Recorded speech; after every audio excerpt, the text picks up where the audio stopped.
All right, a very good evening out there to all of you guys in YouTube lands. Captain Nabs here with you once again for another stream here on VATSIM. And we are going to, let's see here if I can just make sure I've got all my setup here. And today we are covering the Lion here. This is Edmonton Center. It's an absolutely huge amount of airspace.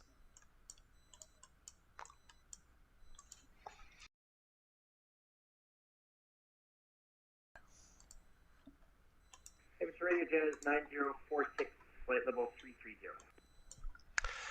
Jazz 9046, Edmonton Center, good evening, squawk it in. Jazz 9046. All right, so we got our first nibble of the day, Jazz 9046. Jazz 9046, Edmonton, thank you. You're identified flight level 330. Information in Edmonton is Foxtrot. You can plan arrival on runway 30. Okay, check 30, have Foxtrot, Jazz 9046, thanks. Let's see how far he's got to go here. Yeah, he's pretty much there. Jazz 9046, when ready, descend flight level 240. When ready, flight level 240, Jazz 9046. All right, so we got flight level 240. Because he is pretty much nearing the top of drop there. He's going to start down any time now to get to Edmonton there. So we've got Edmonton arrival is online, so we'll hand him off to Edmonton arrival. And otherwise, we'll take care of what we got here.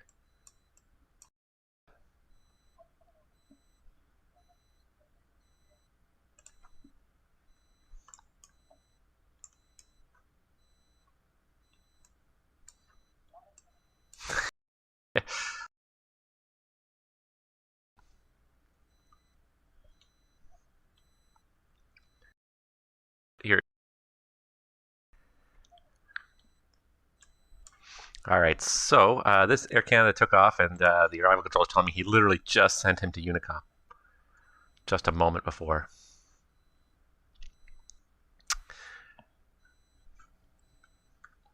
All right, so here's the low. There's the airplanes in the low sector. Here's the airplane in the high sector.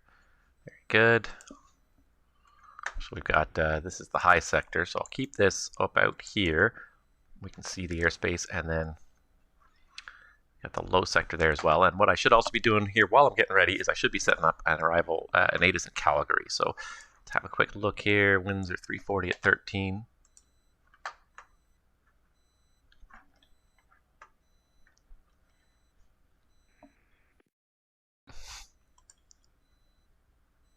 Edmonton Flight Service Center, Air Canada 0418. Air Canada 418, Edmonton, good evening. Sorry I logged on just a moment after you got switched over to Unicom there. Just squawk it in for me, please.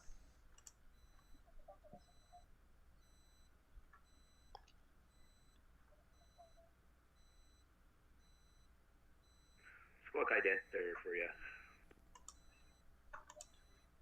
Air Canada 418, thank you very much. You're identified climbing through flight level 280. Continue climb flight level 380. It's 28.4, climbing to 380 for Air Canada 0418. Gotcha. Jazz 9046, continue descent 12,000. Edmonton altimeter 3045. 12,000, 3045, Jazz 9046. All right, so we got a few airplanes on the go here.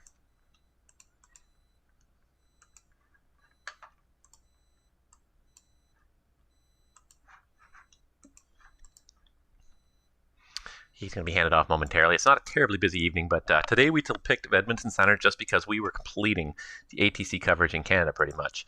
I was planning Montreal. Montreal already has a controller online. My default is to kind of go back to Toronto. Toronto's got some controllers online. Winnipeg, Vancouver, all have controllers online. Edmonton, I noticed, was a big gap in the middle of the country. So I said, why not? Let's step in and fill that gap for whatever pilots hopefully come our way. And if there's good coverage, hopefully there will be a few of them. All right, so I was going to set up this ATIS here, so let's get that set up. Let's just see here if I've got the Calgary runways configured correctly first of all. Let's see here. So depart 35 right, arrive 35 left. That's the way I like it. when they run there. So we'll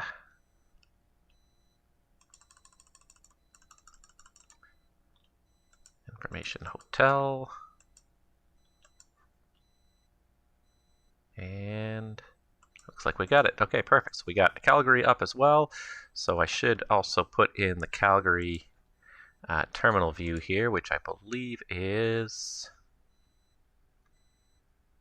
Hey, there we go. I do know. And then there's the Calgary ground view. So now I got a ton of views open, but we're ready for whatever operations come our way. So don't have a whole lot going on this evening, but we'll get there. Give it some time. Hand this guy off to the arrival controller here. Jazz 9046, contact Edmonton, arrival now 120.5. Good night. 120.5, Jazz 9046. Have a good one. Good night.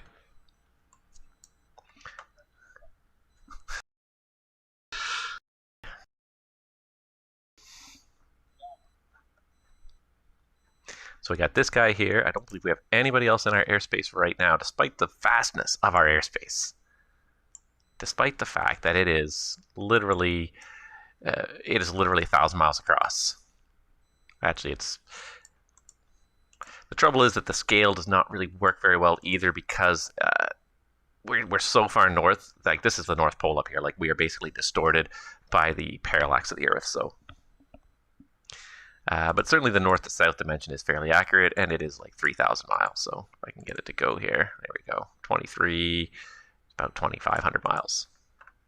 Keep seeing this dash 8 flashing here. Is he on the ground in Calgary, or is he on the ground in Edmonton? He's on the ground in Edmonton, so that's why it's kind of having choking on it a little bit here. So we have a few other sectors online here. So we got Vancouver sector online right now. Just going to have a look here at the VATSIM and see if we got any other traffic. So we got both departures out of Edmonton are going down to Calgary, so that's great. We're going to be providing service to them all the way down. Air Canada is leaving. Nobody else is going to Edmonton right now, but hopefully the fact that we got a few controllers online means we'll get a few people at least to come out here.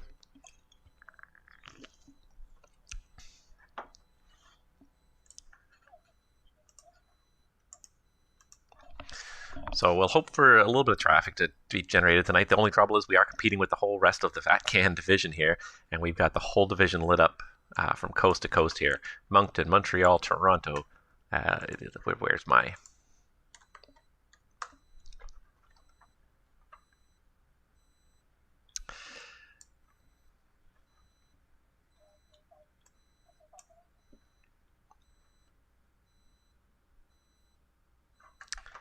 And let's see here.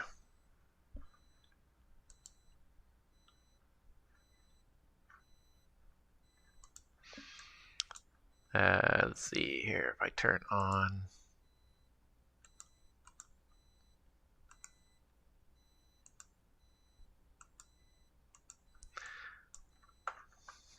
The only unfortunate thing is that it's not actually working right now. Let's see here.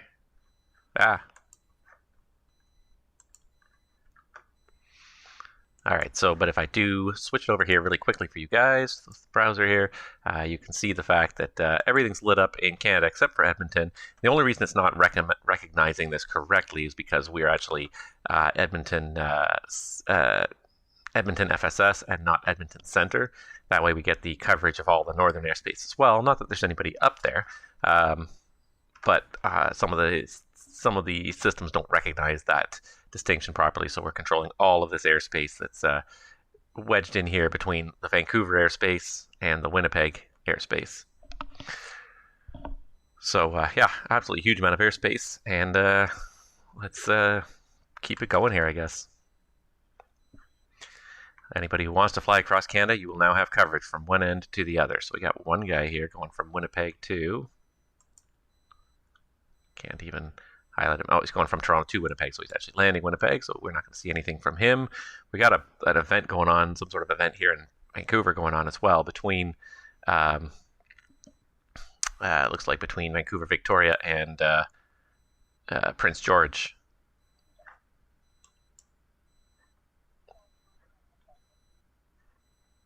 Got a bunch of airplanes all around Edmonton here, so hopefully we'll get a little bit of traffic. We got 2 departures out of Edmonton that we're going to vector on down to Calgary, so that we're going to have some stuff to do here. Just looking at the position of this airplane too, this just might be behind even the stream. No, the Jazz plane was there, so yeah, it's just not recognizing us as being logged in properly here on SimAware, but that's okay.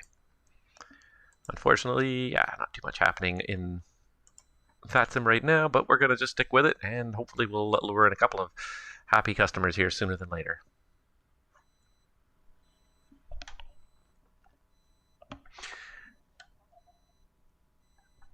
And Nuclear Jet 748, yeah, nice to see you as well, and it is nice to see Canada all lit up. That's one of the reasons I like to have a lot of flexibility in where I can control. One of the reasons why I've done my best now to get checked out in every FIR in Canada, so that when there is a gap in coverage, I can step in and fill any of those gaps. And I'm not just chasing airplanes necessarily, but I also just want to see that I can, provide as much service and help provide a continuous level of service to as many people as possible.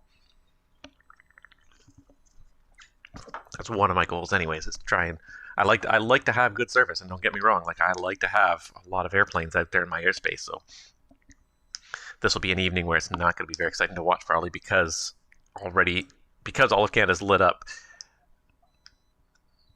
It's the traffic is very diluted across a lot of area here. There's not any more pilots than usual, but a lot of pilots.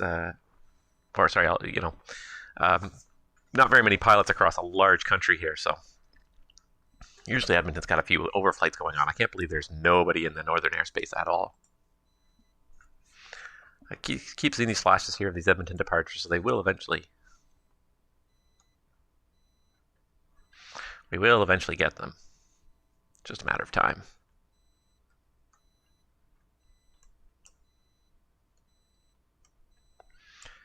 So we're just waiting for this guy to get just a little close to the boundary here.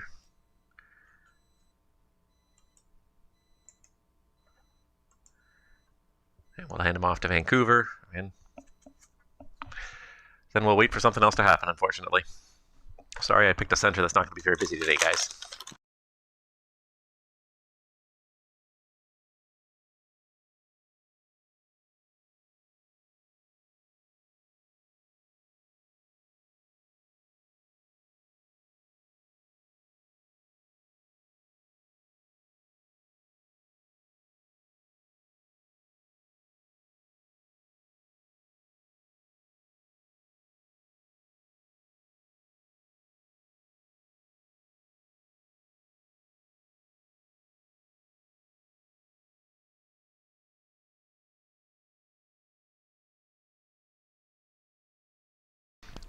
Well, I might as well use this opportunity to update my Discord. Put in my cross the pond schedule here. Let's see.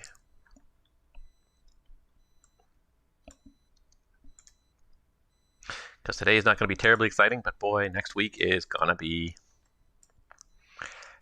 off the hook.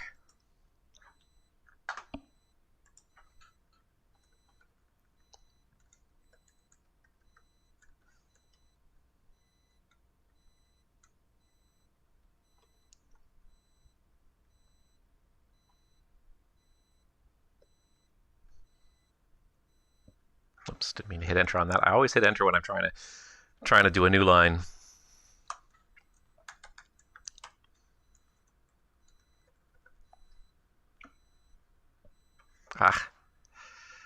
It feels like you should just be able to hit enter in the Discord when you're typing things in Discord.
Why can I not get this handoff to work here for some reason? It doesn't want to transfer it. So there we go. Force it through manually since it didn't want to work automatically for some reason. Strange.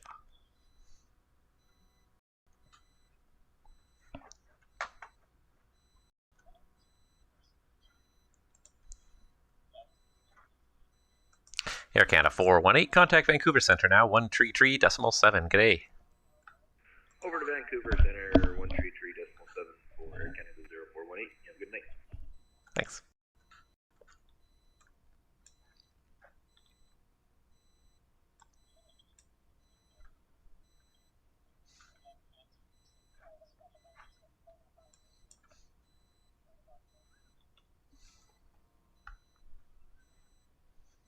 All right, looks like somebody took off from Wood Deer and did not call us, so let's.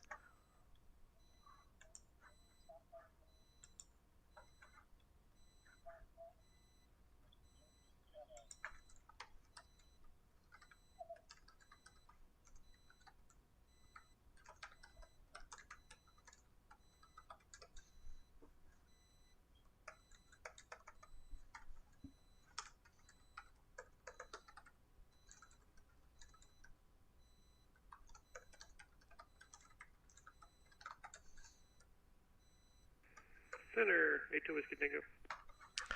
November 82 Whiskey Tango, Edmonton Centre. Good evening. Just so you know, next time, Red Deer is actually now a controlled airport, so just give me a call next time before you depart Red Deer. I didn't even see you up. Oh, fair enough then. I didn't see you take off until you were already airborne, so what can we say? 82 Whiskey Tango, you're en route to Calgary. Did you want a flight following on the way down to Calgary this evening? So it's like, all right, away I go. 82 Whiskey Tango, did you want a flight following on the way to Calgary this evening? I'll take it, yes sir. Sorry about that. Oh, no problem. 82 Whiskey Tango. Let's see here. Let me get you a squawk code.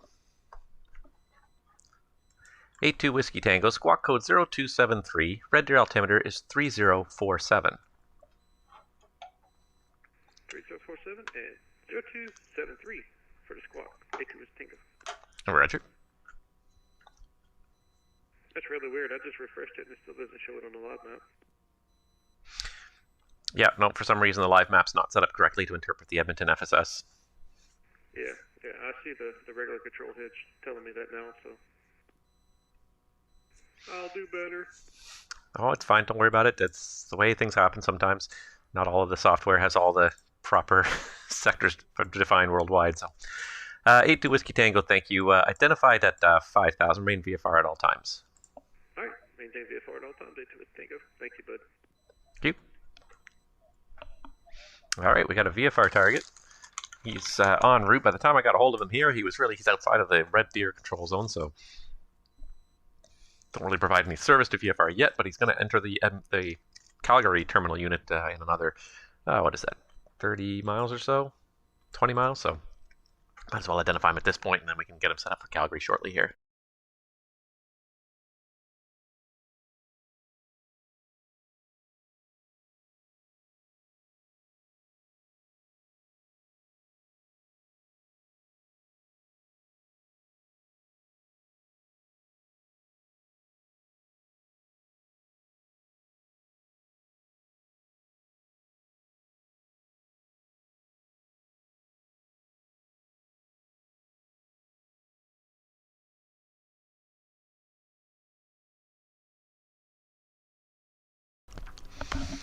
Keishan, my friend, good morning. Wake up to some ATC. Have some ATC with your coffee in the morning. Here it is. I'm thinking about going to bed now. Has the sun set in Calgary yet? I wonder what the sunset time is. I'm not from Calgary, so I don't know.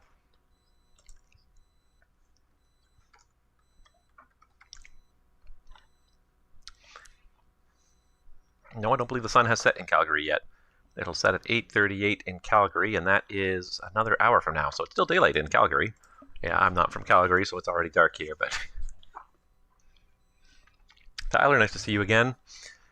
Hopefully you learned something today, because there's not much going on. So sadly, it's a little bit of a quiet evening here. It's just the way it is sometimes. Got this huge chunk of airspace here. There's a ridiculous amount of airspace here for Edmonton Centre. covering all the way from basically almost the shores of Greenland over to Alaska. And not one airplane, not one single solitary airplane is in that airspace. Not that there's ever that many, but you usually get a few polar flights here and there, but not one this evening.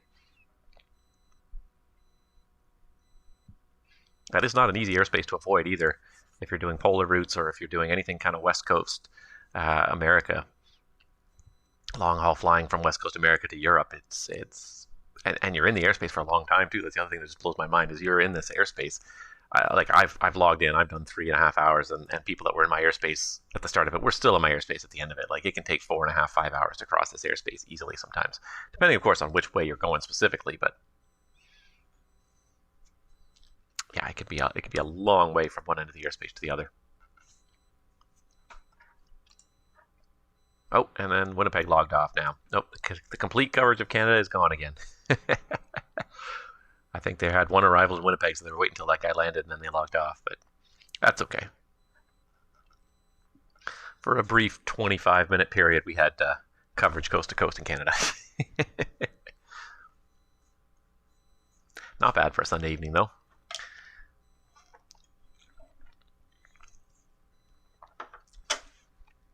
Let's see if we can steal a few echoes of traffic from some of the people next to us here. Because it looks like Vancouver is having some kind of an event between Prince George and I think it's between Prince George and Victoria.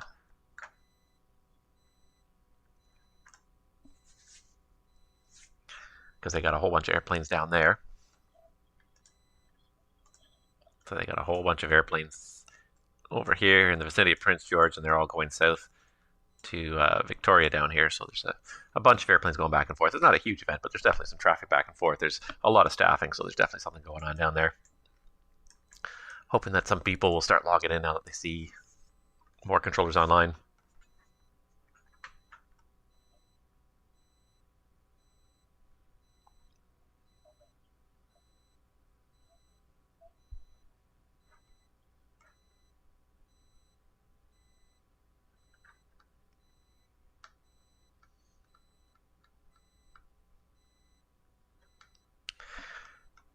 Alright, then soon this Kodiak will enter our terminal airspace, then we can start giving them some arrival information, but it's still going to be a little while. Kodiak's not the fastest airplane in the world. Fun little airplane, though. Don't get me wrong, I'd love to fly it. Give me the chance.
Yeah, it's just a bit of a pity. Not much is happening right now.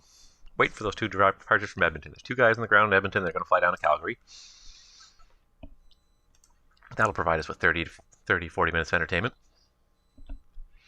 I'm hoping the fact that we're here, logged in, Edmonton arrivals online as well. Maybe we'll lure in a couple of suckers to do the trip. Maybe over from Prince George over to Edmonton, or Vancouver up to Edmonton, something like that.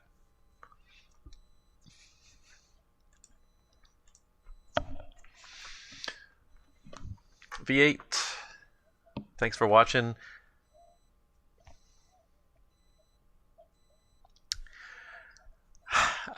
Where to learn all the stuff for VATSIM, such as callouts and talking to controllers. That's always a good question. There's lots of resources out there. There's some videos on YouTube. I did some videos a little while back demonstrating how to do circuits. There's a bunch of different resources. If you're a VATSIM member, I'm not even sure if you have to be a VATSIM member, but there is like on VATSIM.net, there's a pilot training center that explains a lot of basic and more advanced concepts. Let's see here if I can find it here.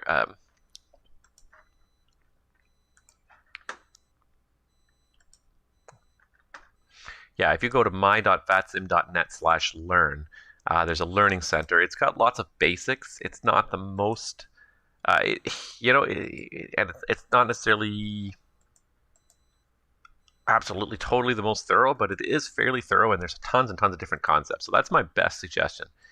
And here, let me just post it into the chat here. But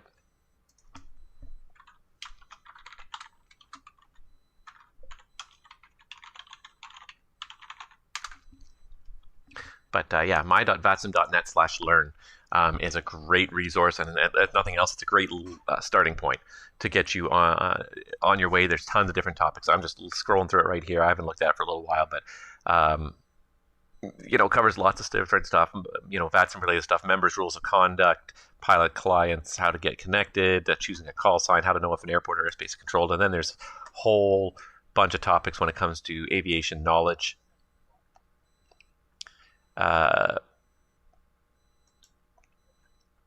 ATC communications, IFR communication, VFR communication, depending on where you want to control or where you want to fly in the world as well. Of course, things change. Different countries have different standards, so what works in America may not be exactly the same as what's going to work in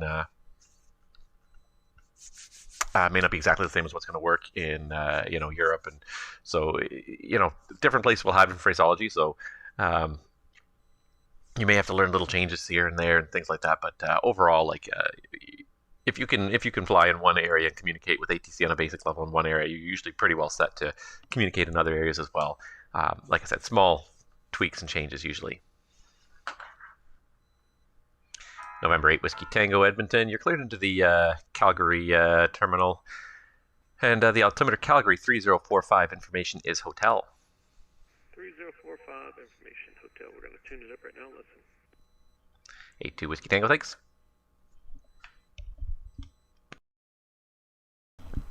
The other thing, and I'll post it for you there, V8 as well.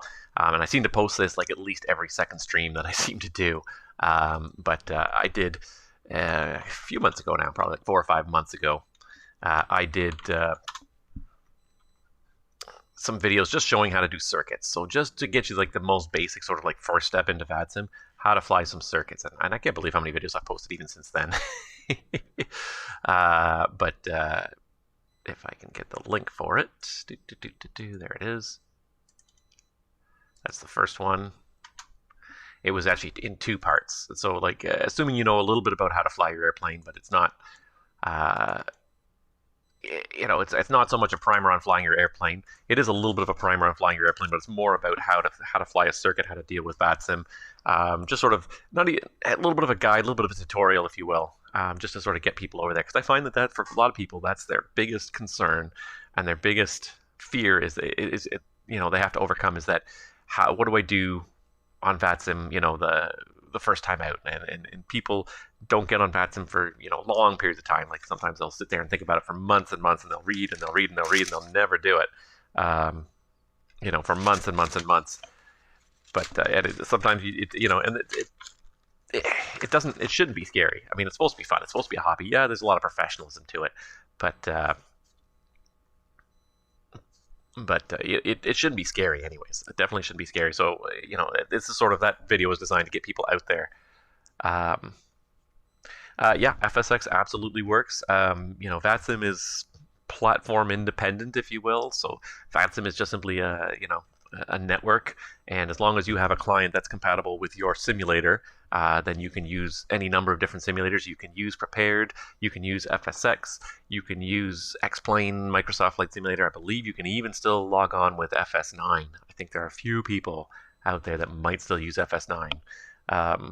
So if you're using FSX, vPilot is the preferred, most commonly used client anyways. But yeah, you don't like, I can't tell just from looking at anybody what platform they're using, what simulator they're using. I can sometimes make an educated guess based on which airplanes they're using, but I don't know for a certainty.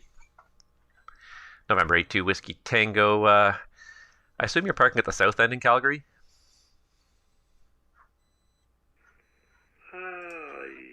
Yes.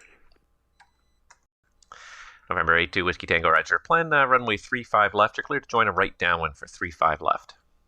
Right downwind for 35 left. 8-2 Whiskey Tango. So now I'm taking off my radar hat and I'm putting on my tower hat for this guy. And it's weird when you sort of, you don't switch frequencies, but you don't switch them from one frequency to another, but you switch roles. So you take off the role of being an IFR controller and an en route controller, and you put on the hat of being a tower controller, being a visual controller, clearing people into the downwind and whatnot. So it's odd sometimes that it's the same person doing so many roles, and it works really well on VATSIM, but sometimes it's a little odd for when you're trying to sort of teach things to controllers, to how things correlate to the real world when, oh, well, you would talk to this guy, but that guy is also you. So sometimes there's weird things like that.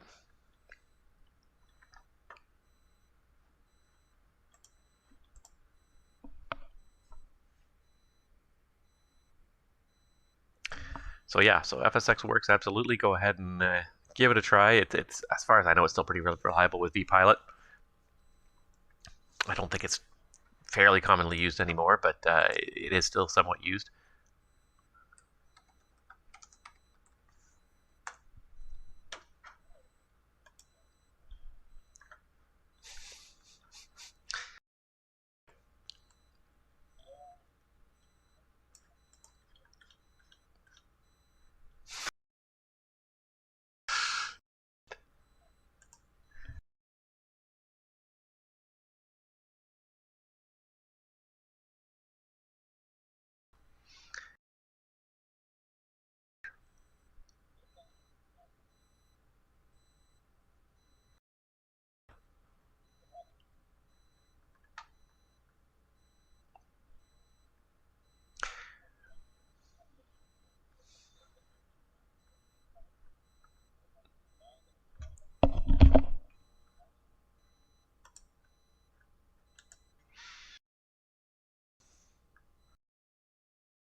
I'm trying to find here. Sorry, I'm just looking here, and I'm trying to find how many people were still using FSX in the last survey last year. So let's see, demographics, relation to aviation.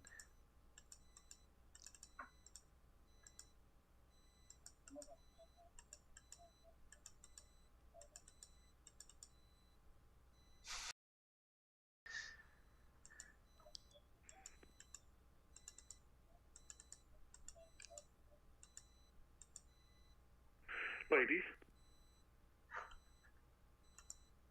All right, still trying to find this here. I was just looking, and I can't find it anywhere. And I know it's in here.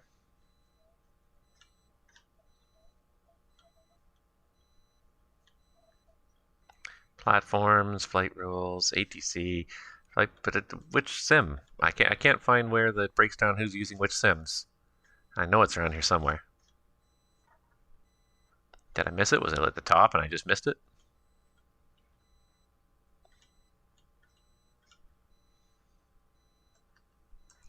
Oh, yeah. I think I missed it. It must have been right near the top and I missed it.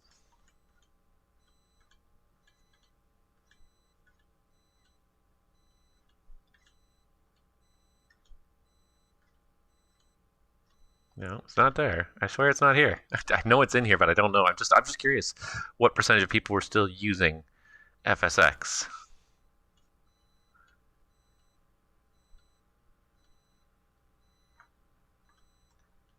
I can't seem to find it. All right, let's try it this way. I was looking through it. Okay, there it is. Now I found it. Simulator platforms. So according to the survey last year, FSX is still pretty popular. It's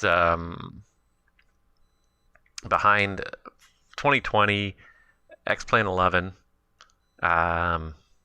P3D version 4, P3D version 5. It actually I think it actually outpaces P3D version 5 still. There's more people using FSX than are using P3D version 5. So FSX is actually still pretty popular out there.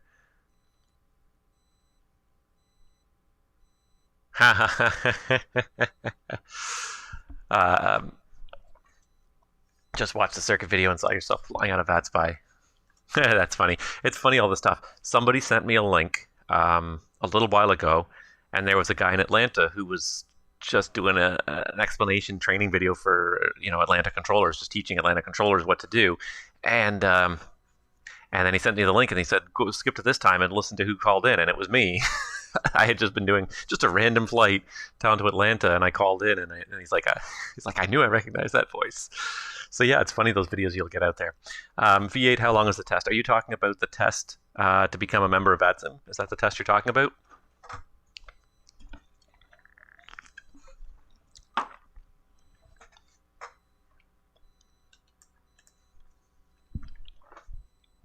The test, you know what? Let me show you the third video here.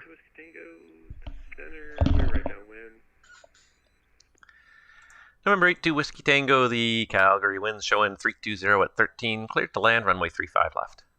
Alright, clear to land 35 left, then I will call you back here soon. That's 34 left, isn't it? For the next stop. Yeah, it is 35 left. Yeah, so here, I'll show you V8. I'll show you the third video. This was actually the first of the 3 videos, and this one is all the steps you actually need to go through to become a member of VATSIM. So that was actually the first video, and then I went into the circuit video. So this one even has like a little tiny bit of a clip from the test. I believe it's 25 questions. I think there's a time limit on it. I think there's a time limit of like 60 minutes or something like that. Like it shouldn't take you what am I trying to say here? It shouldn't take you that long to get to the exam. If you're running out of time, then you probably weren't prepared for it already. Like you probably are not going to know enough of the answers to be able to get through it. And it's open book too. This is the other thing too, is that you can have the Pilot Learning Center open in another window, in another browser, and go directly to there if you want. They just want to know that you've read through some of that stuff, and so check out that video as well.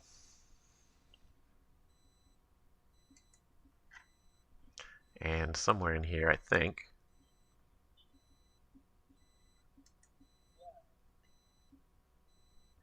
yeah, if you skip to about minute 7, that takes you actually into the exam.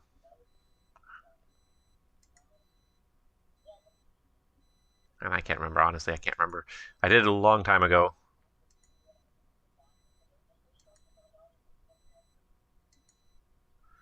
But yeah, I think it was 20. Sorry, it's only 15 questions actually for the new users. 15 questions. 15. Nope. I swear I said 35 left. I wasn't watching him because I was looking at the other screen.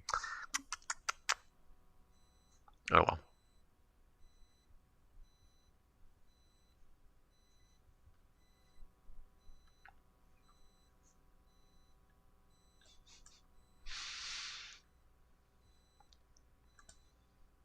And 82 Whiskey Tango, welcome to Calgary. Looks like you landed on 35 right there. Do you want to taxi to the south end, or you want to go take off again and do a quick circuit to get down? Guess I'm dyslexic. That's not a problem.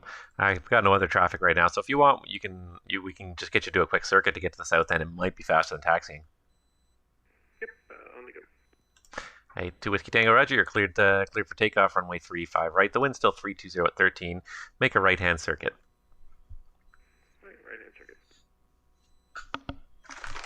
I should have noticed that. I wasn't paying attention because I was looking at something else. We might have over-torqued the old girl. 82 Whiskey Tango. Okay, no problem. You can exit left on Delta 3 if you've got it there. Yeah, I'm clear. 82 Whiskey Tango, thank you. And for let's see, South GA, let's do taxi Juliet and Charlie cross runway 29er and 2826, excuse me.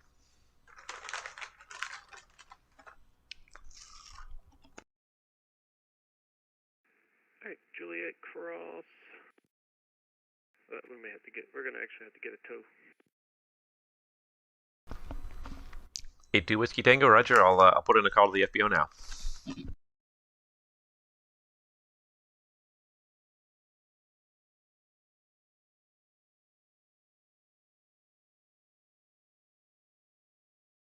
Killed his engine with the touch and go. I guess turbine engines are not really meant to do touch and goes like that.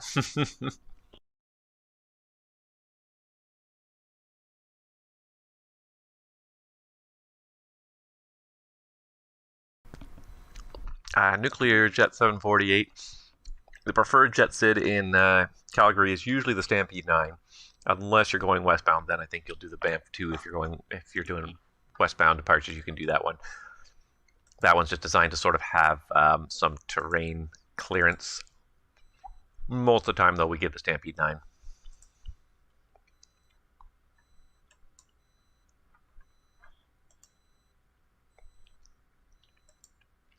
The other thing the Banff does is it gives you the diverging takeoff heading. So if you have parallel departures as well, multiple departures happening off parallel runways, then you'll do it. But most of the time it's so quiet, we do the Stampede 9 most of the time. So plan on the Stampede 9 if you're departing. V8, yes, you can take the test multiple times. If you don't pass the test the first time, I think there's a delay. I'm not 100% sure, to be honest, but I think there's a delay.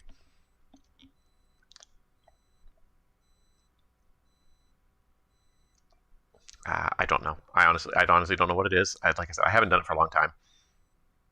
Oh, yeah, there it is. It's in my video. I have my video playing on the other screen now.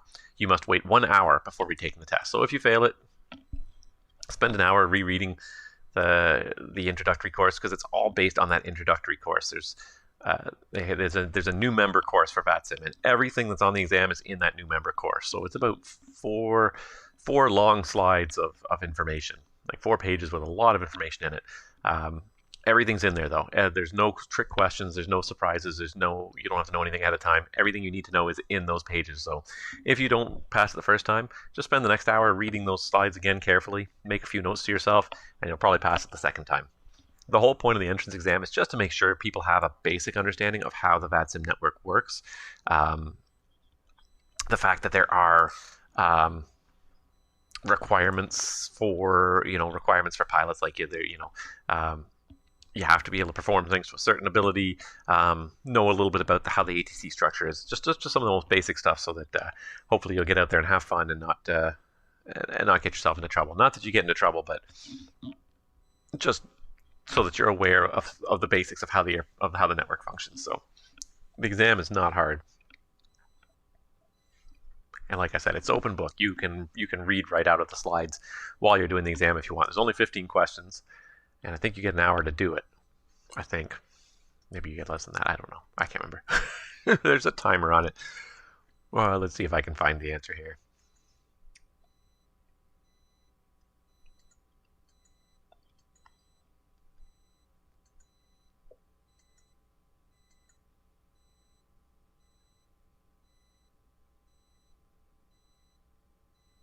Oh, very good. Yep.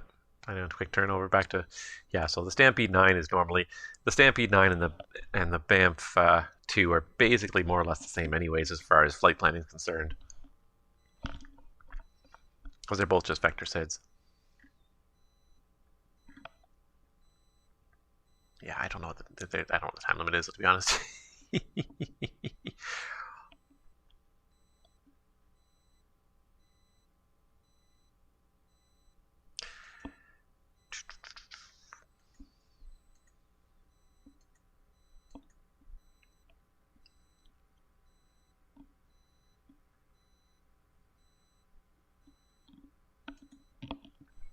Anyways, hopefully those videos help you out as well. So have a look at those videos. They should help you out.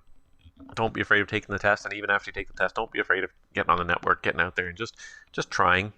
The key is, if you're new and you're not sure what to do, don't go to a busy place. Find a place that's quiet, that doesn't have a whole lot of people, that doesn't have a whole lot of pilots around, and the controllers will usually be very willing to help you out if it's quiet. So right now, if I had somebody come along that didn't know what they were doing, I'd be more than willing to help them out here, because I really don't have much going on, honestly. But if it's busy, if it's the middle of a busy event, next Saturday's Cross the Pond, don't make Cross the Pond the first time you log onto the network, unless you want to log on as an observer and not participate, but just simply listen. Then you can log on for sure anytime you want, but don't. I highly suggest don't make your first foray into the VATSIM network, a busy event. Just pick somewhere quiet. So like tonight would be a great chance. So let's see here. If I pull up the map again, I had it up and then there it is. Yeah, so if I pull it up again on the browser here, for some reason it's lost ATC. There's the ATC. So we've lost some of the ATC. But anyways, if you look around and you see places that are quiet, so Rapid City here has got a ground and a tower on, one airplane nearby. It's not too bad. RCA, I don't even know what RCA is, but it's pretty quiet there. KALO here is pretty quiet. But if you see something like this, down here in Boston, and there's, let's see, 1, 2, 3, 4, 5, 6, 7, 8, 9, 10, 11 airplanes on the ground in Boston, and you try and go on and this is your first day, this controller's not going to have time to help you out very much. If you have problems, he's just not going to have the time. He's dealing with 11 other airplanes, so he's going to have a hard time keeping up with you. But if you can find someone who's got a very quiet workload, they'll gladly help you out on your first time out there. So you can definitely look around the network and see where it's quiet. New Orleans right here, KMSY. There's nobody here at all. So this guy would gladly give you a little bit of, give you some hints if things are not working well, if things are not working right. He'd gladly give you some help. But anybody who's overloaded is probably not going to be able to help you out. LAX here. Usually the busier airports do get loaded pretty badly. This guy's got about 4 or 5 airplanes on the ground. Not like a totally unreasonable amount, but again, he's can't focus all his energy on one aircraft, right? He's gotta divide his energy among a bunch of different airplanes.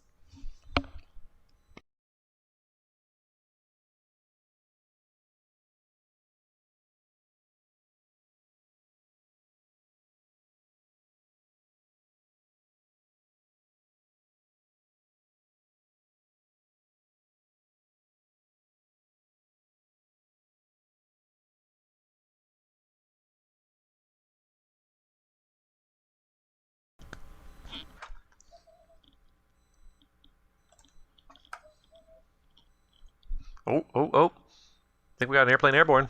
We're going to have something to do in a minute.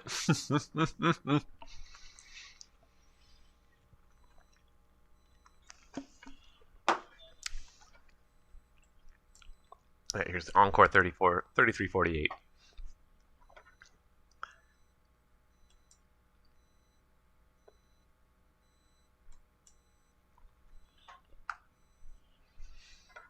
Let's see if he's got the right arrival. I think he does. I think that's the right arrival. Because in Calgary, there's different arrivals for jets versus props, and I think that's the proper arrival.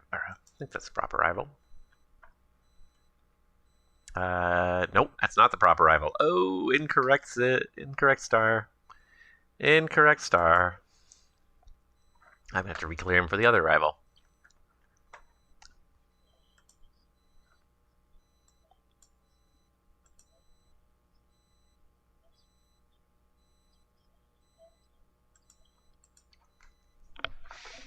So we'll have to give him a little amendment to his route later on, just to... It looks like we're going to have...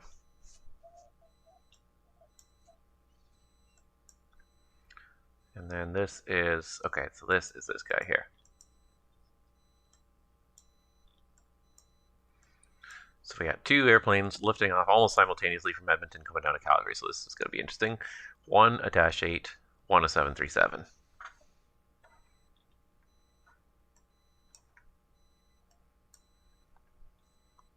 Dash 8 filed at 190, 737 filed at 240, and in most cases I would expect that the jet is going to outpace the Dash, so I would do my best to probably just help that happen rather than hold the jet up behind the Dash. I'll probably just let the jet overtake the Dash here.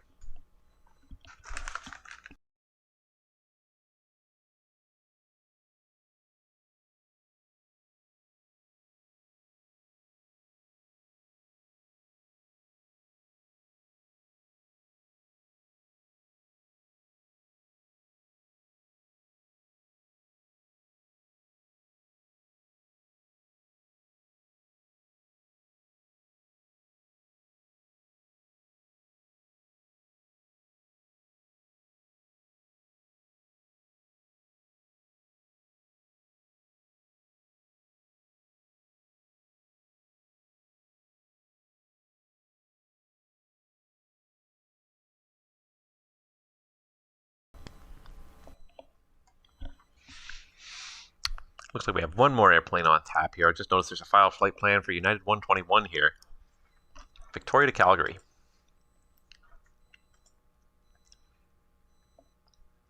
So that'll be one more airplane we get in here.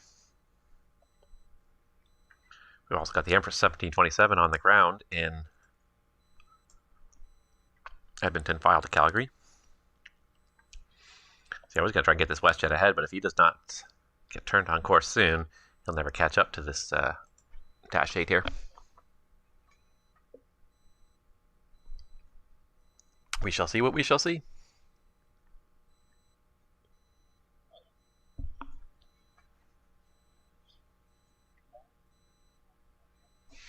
It's a pity it's just not busier out here today. Got 1, 2, 3, 4 inbounds to Calgary, and that's about it. And there's even Whitehorse. We got a ground controller out in Whitehorse. See if that lures in anybody, but I'm not having a lot of faith right now.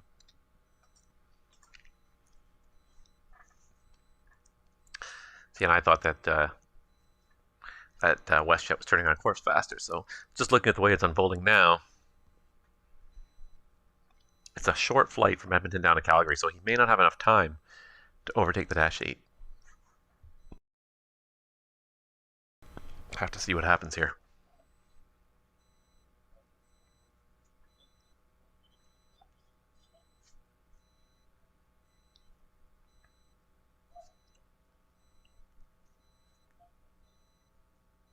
Oh, we got another one. We got another live one here. I'm just noticing the list of flight plans here. We've also got now a WestJet 164 from Vancouver to Edmonton. So it's not. I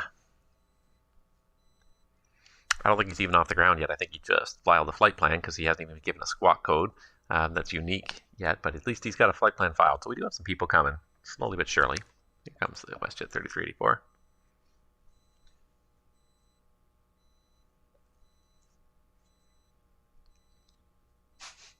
Don't have too many other airplanes, so I'm in a real hurry to accept anybody I can get my hands on.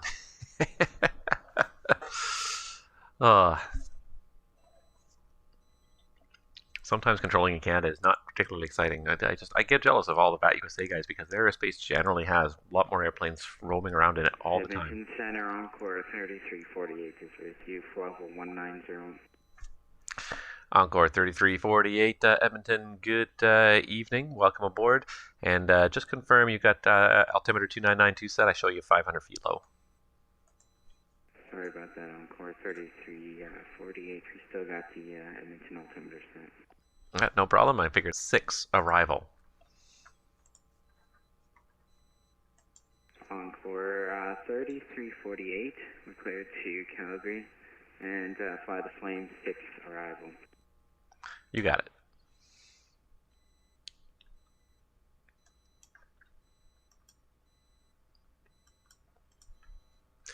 All right, so now we're going to see how this is going to add up here.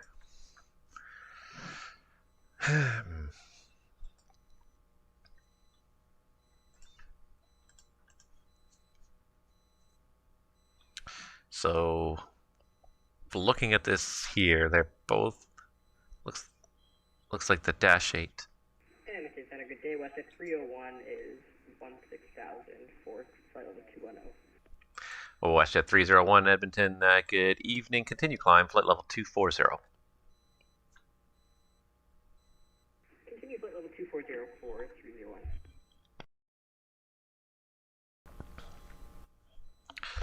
So yeah, they're both going to basically reach Calgary at the same time now. This guy's got enough of a lead because he's a Dash 8.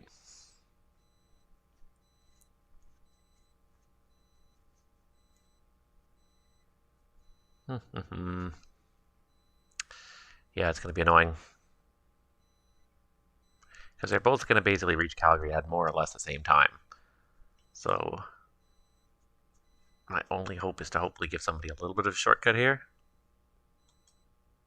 And they're both going to Advox, so they've got a pretty direct route here.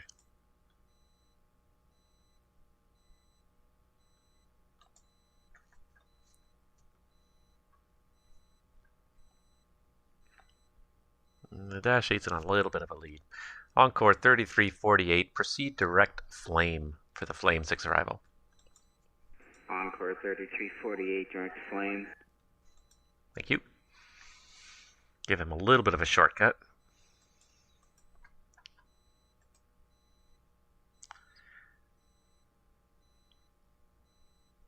Even as that's happening now, I think the WestJet is starting to accelerate a little bit here.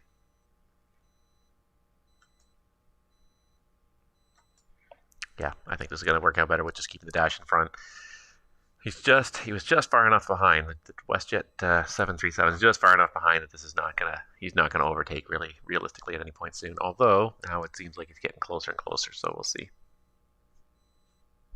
We'll have to restrict him and give him a little extra vector probably. Hey, there you go, V8, 86%. Well done, sir. Not too bad at all. Welcome to VATSIM. Now you can log on. And I encourage you to log on.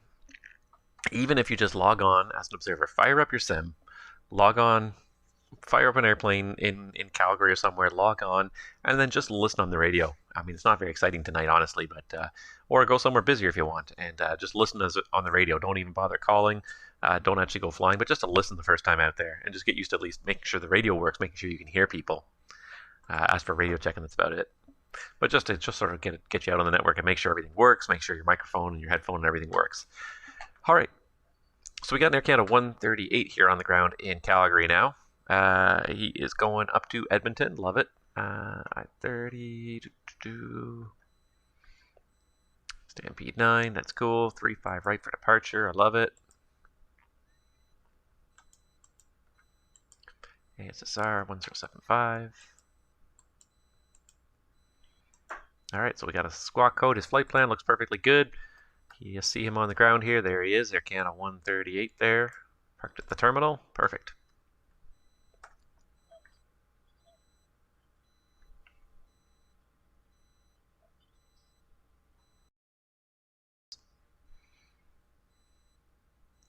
See, now I'm wondering if that WestJet is going to overtake, but I don't think he is.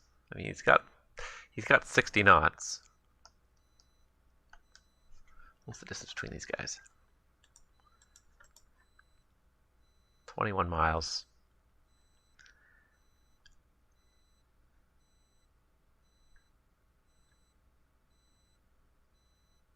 Yeah, even flying the routes like my ETAs here are showing.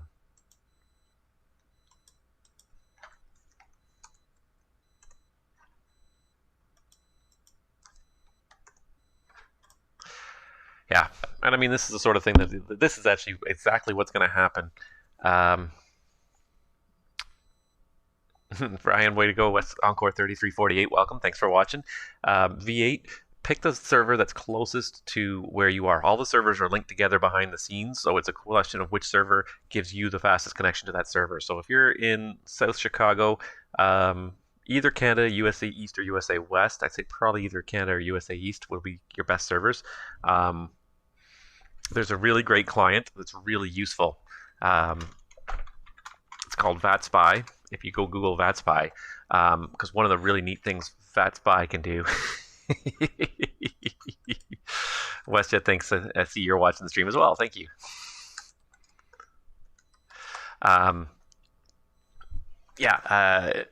If you go in VATSPy, the one nice thing about it is it can tell you how fast the different servers are.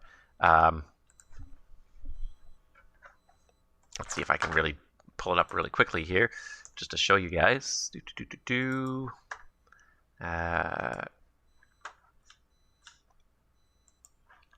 Because that's one useful thing. And I mean, you don't have to necessarily have the ultra fastest. Just don't pick Singapore or something that's really on the other side of the planet. Anything probably on your continent will usually be more than fast enough to get you through.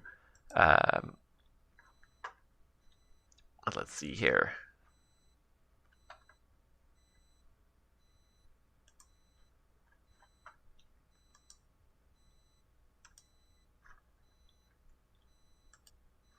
All right, let's see if I can. That's not right.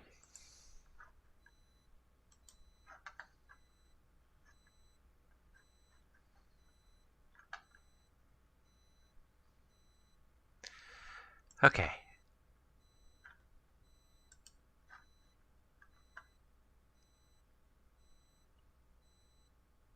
Sorry, I'm just trying to see if I can get through, and because I know somewhere in here I had posted about VATSPy. Maybe not. I thought I did somewhere. Just gonna go check on my other video here. Maybe it was in this one. Do. Edmonton Center, good evening. Again, 138 have VI Fox Girls to Edmonton, please. Air Canada 138. Sorry, you're just a little bit faint there. Just confirm your request for the clearance to Calgary, or correction to Edmonton. Air Canada 138 heavy. Air Canada 138, Roger. You're cleared to Edmonton via the Stampede 9 departure and flight plan route. Departure runway 35 right, squawk code 1075. 138 clear to Edmonton, Stampede 9 departure, flight plan route, plan runway 35 right, squawk 1075. Your Air Canada 138, your readback is all correct. Information is India now. And push and start at your discretion. Call when ready for taxi. West Air Canada 138. It's radio Empress 1727 through 185, flight level 210. Empress 1727, Edmonton Center, good evening. Climb flight level 260. Continue flight level 260, Empress 1727. Encore 3348. The information in Calgary is India. Plan runway 35 left. Encore 3348, we have information, India, plan 35 left. Encore 3348, when ready, descend 12,000, altimeter 3045. When ready, descend 12,000, Encore 3348. WestJet 301, same for you, information is India in Calgary, you can plan the ILS 35 left. Information India, Alice, 35 left, 4301.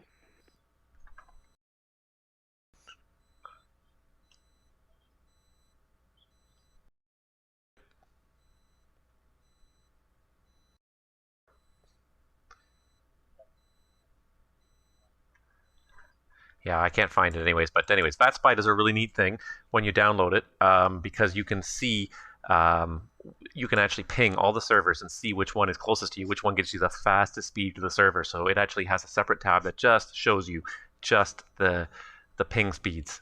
So it's a really useful tool, and as well as just showing you, of course, all the rest of the airplanes on the network. But that's the one thing that most of the other tools do not have that makes it incredibly useful. Here it is. Here, let me just do this really quickly.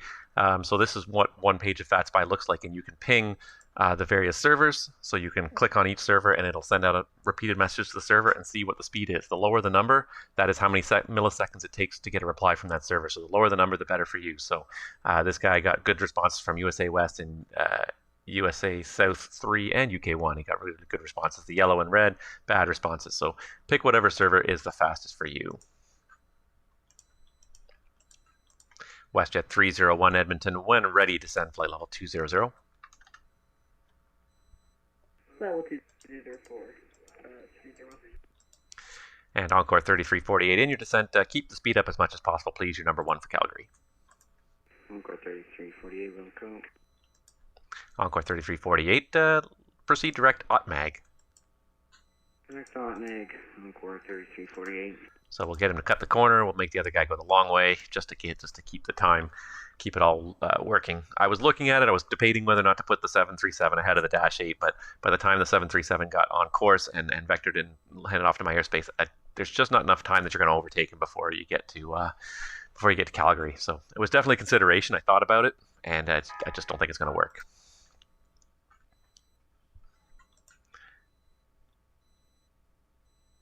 Encore 3348, what is your speed in the descent, or your current speed anyways?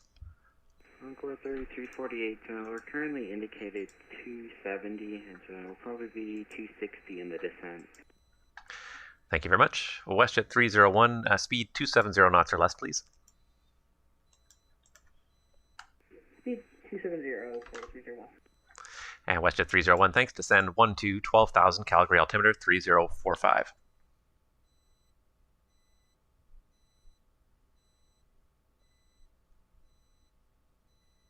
Descend 2000 for 301. And Super Speedy 48, hey, welcome to the channel. V8, can we have custom call sign? V8, you can log in with any call sign you like. So there's a few restrictions. I won't say there's no restrictions. There's a few restrictions. You can't use call signs for flights that have been involved in like major accidents and things like that. There's a few call signs. Anything that would be considered obscene you couldn't use, but pretty much you can use almost anything you want.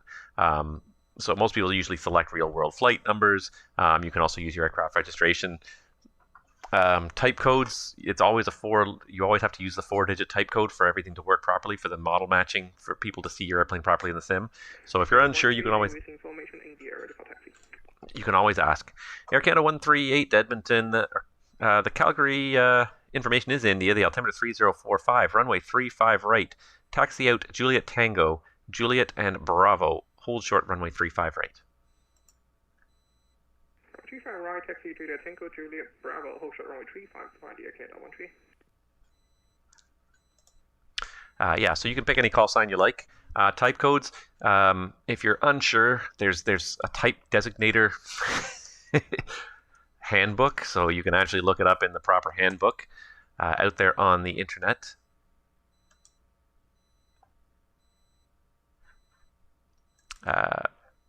Hold on, let's see if I can find it here.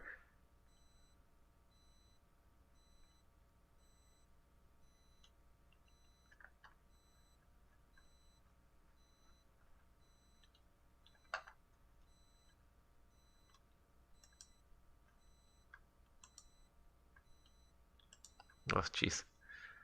Here it is. So if you look up type designators, you can actually get the official type designator handbook on the internet. I found it. Most of the common ones you can figure out pretty easily. You can Google stuff on the internet. You can ask the controllers as well, and they'll probably help you out. But if you want it, here it is. Let's see here. If I can find it. I just found it and then I just lost it. I accidentally closed it instead of going back.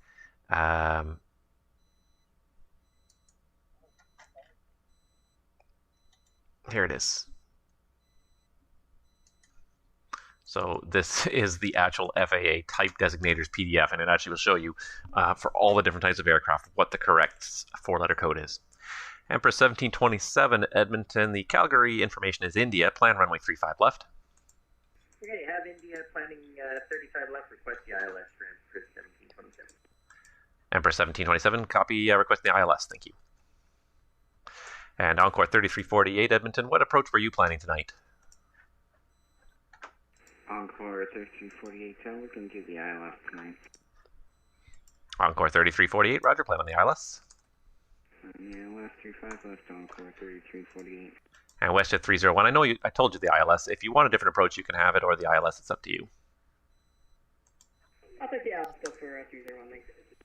WestJet 301, roger. All right, so everyone's doing the ILS. That makes it easy because everyone's doing the same thing for me. That makes it easier. Encore 3348, descend 7,000. Descend 7,000, Encore 3348.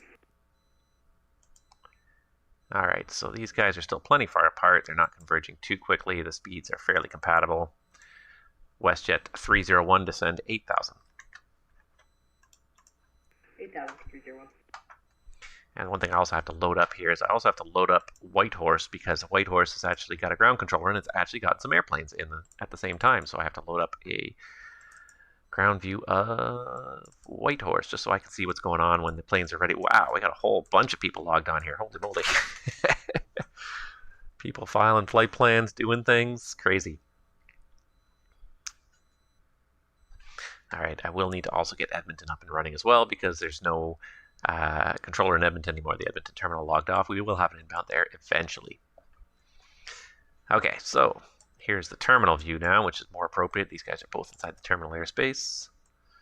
He's on the downwind. We're going to get him turned shortly here.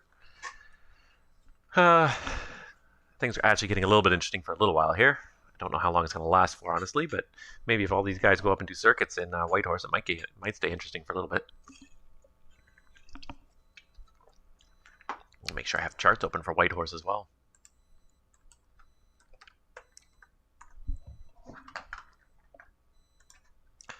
It's not an airport I've seen a lot of activity at, so I'm not terribly familiar with it. And that's one of the key things about being a controller, especially when you... 4301 for vectors to ILS 35 left.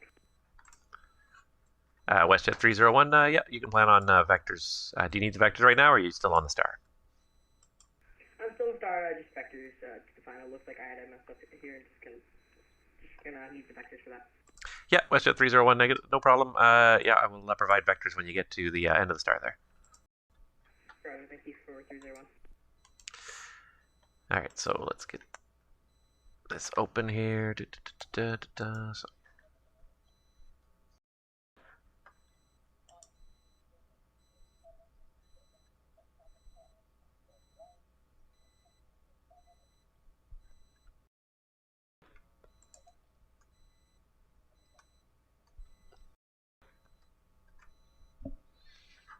I should make sure I have the weather up for Whitehorse as well. Winds are 160 at 11. And we do have a 19-degree east variation, so it's 140, so it's basically 20 degrees. Hi.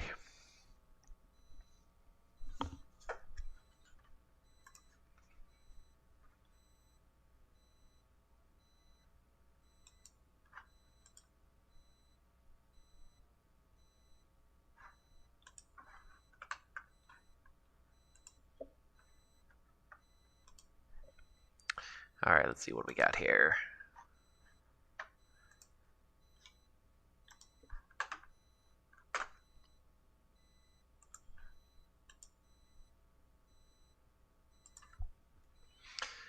All right, and he's pretty much there. Air Canada 138 Edmonton. Contact me once you're airborne. Calgary winds 300 at 7. Clear for takeoff. Runway 35 right. Clear for takeoff, runway 35 right, call you when airborne, Air Canada 138.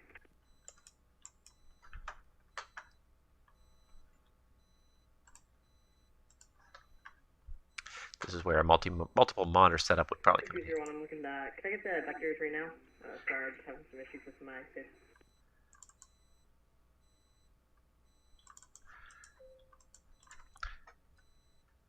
WestJet 301, turn right heading 170. Right, 170, 301. All right, just put him on a 170 heading. Parallel the runway here.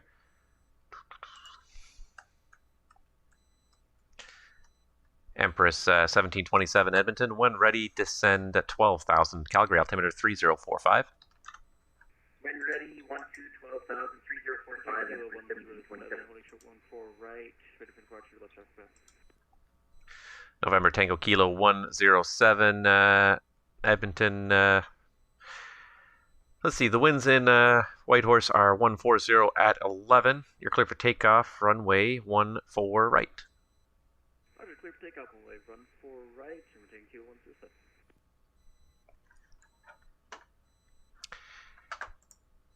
And Empress 1727, proceed direct AUTMAG.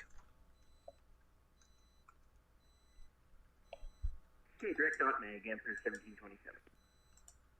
Shortcut him in, no sense in keeping him going longer than he has to. Okay, 138 airborne, passing 4,000. Air Canada 138 Edmonton, identified. Thank you. Climb flight level 250. Hello, 250, Air Canada 138.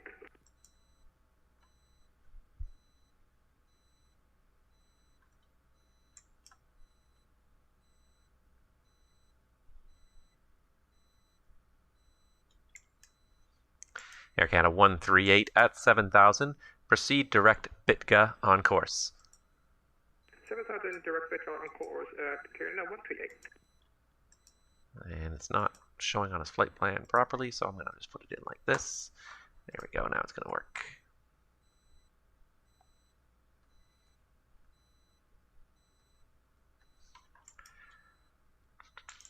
All right, about 1 more mile. I'll turn this on course.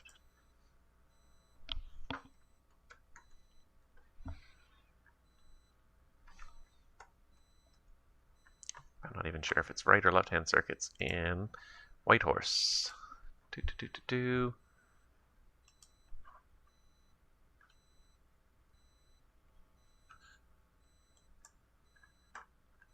Doesn't say, so I'm going to just assume at this point it's left-hand.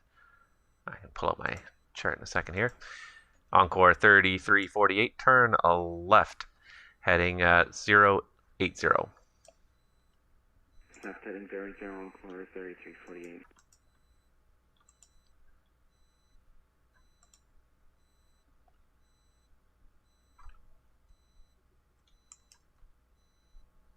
Here's my aircraft doing circuits.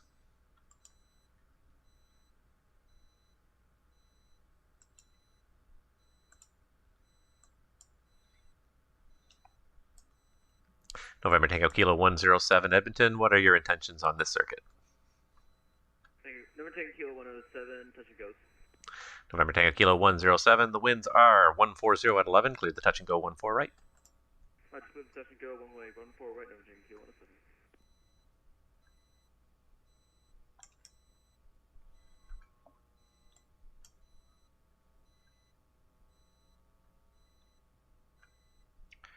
All right, now it's just a matter of keeping track of 3 different things happening at once here. And I got just way too many views open, so I'm going to just eliminate one of them here, just to help sort of focus in a little bit here. Encore 3348, turn left, heading 020 for the intercept, clear the ILS 35 left. Left heading 020, clear for the ILS, runway 35 left, Encore 3348. His speed restriction is irrelevant now because he's below 250. WestJet 301, descend 7,000. 7,301. So he's doing the touch and go, and then there's this guy is just taxiing to position here, or not taxi position, but just approaching the holding point anyways. So we got a couple guys here doing circuits. It's cool. It's just a matter of keeping track of all of it here. Also watching to make sure nobody else is entering my fast airspace up north, but not much is going on up there. So I think we're okay there.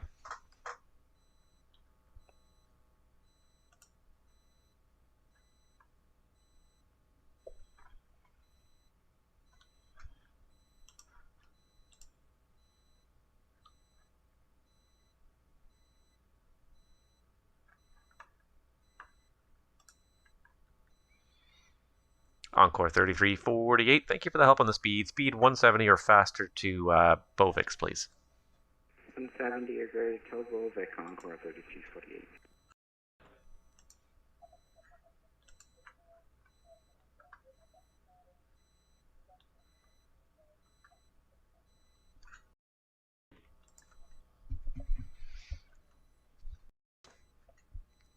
All right, so he's in the turnout again. And there's the guys doing circuits on my giant overhead view.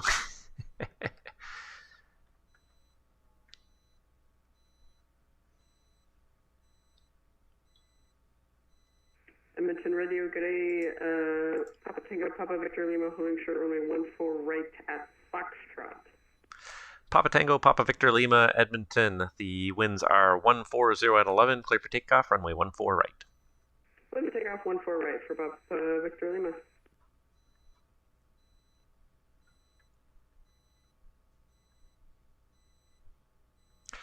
WestJet 301, turn left, heading to, correction, hitting 080.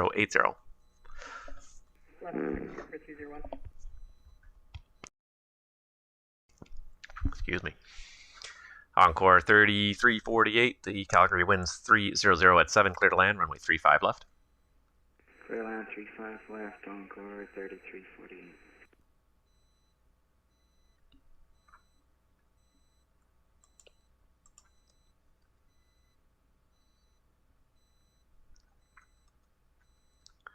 November Tango Kilo 107. Traffic's on the roll. Winds 140 at 11. Clear the touch and go. Runway 14 right. Roger, we'll caution the traffic and clear touch and go, one right, 14 right, November Tango Kilo 107. And I just was a couple seconds, probably about 10 seconds, 20 seconds too late giving this guy the turn. I meant to give it a little bit sooner.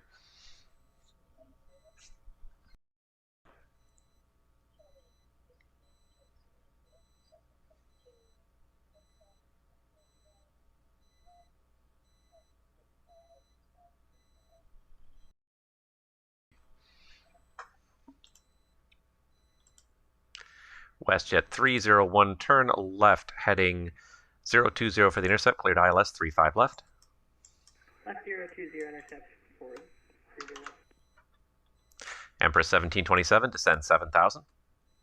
7,000, Empress 1727.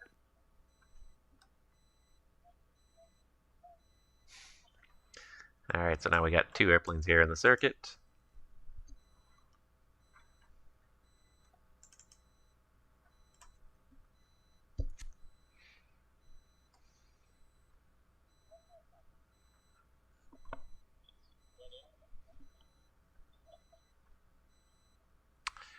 Let's see here. Air Canada 138. The Edmonton ATIS is offline now. The winds are showing 300 at 8, altimeter 3043. You can plan on runway 30. Runway 30, Air Canada 138. And Air Canada 138, when ready, descend 8,000 on Edmonton altimeter 3043. When ready, descend 8,000, Air Canada 138.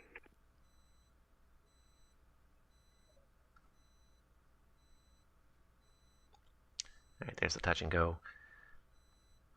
Papa Tango, Papa Victor, Lima, Edmonton. Just confirm you're on touch and goes. Yep, our touch and goes 14 right for Papa Victor Lima. Papa Victor Lima. Papa Victor Lima, thank you. You're number 1. Traffic's on the go. You're clear to touch and go runway 14 right. Winds 140 at 11. Yeah, the touch and go runway 14 right for Papa Victor Lima.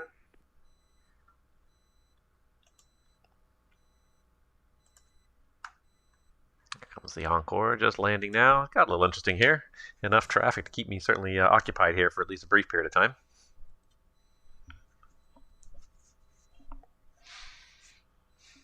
Encore 3348, welcome to Calgary. You can plan a long landing roll there and exit on Charlie 4. Exit Charlie 4, Encore 3348.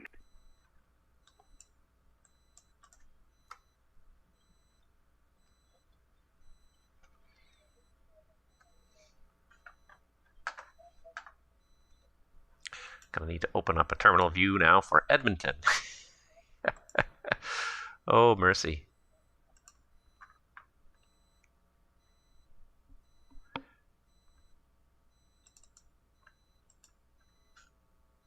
There's 30.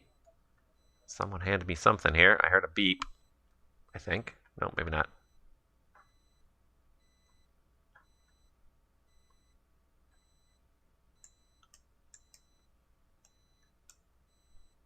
Did Vancouver Center log off? They did, didn't they? Everybody logged off. Edmonton's now the last one left. So you got to watch out for this United 121 coming in.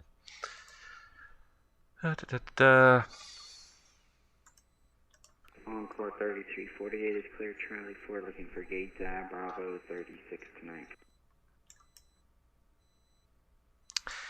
Encore 3348, taxi Charlie and enter on Hotel Delta for 36.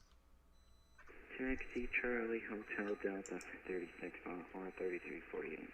WestJet 301 Edmonton, the Calgary winds 300 at 7, clear to land 35 left.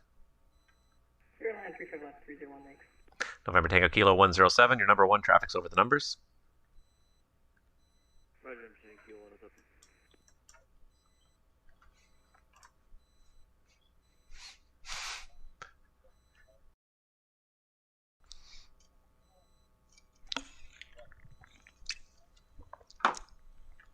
All right, we got the Empress just coming in right behind this guy here. It's not like a crazy amount of traffic, but because these two airports are so disparate, and circuits especially require quite a bit of tracking to kind of keep track of what's going on here. I'm just gonna highlight both of them just so I know who kind of keep a little bit better eye on them.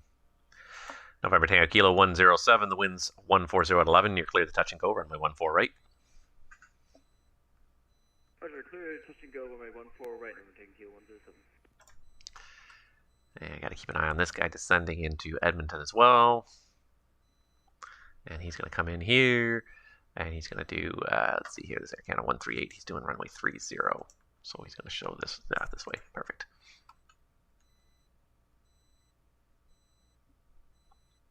And he's catching up to the traffic ahead there. The Caravan, I guess, is catching up to the Bonanza.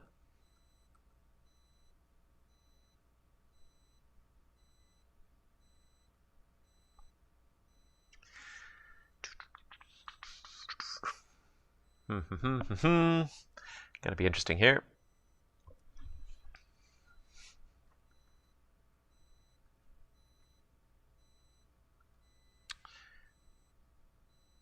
Just wait till he just gets airborne here. Empress 1727, turn left heading 080. That's 080, Empress 1727.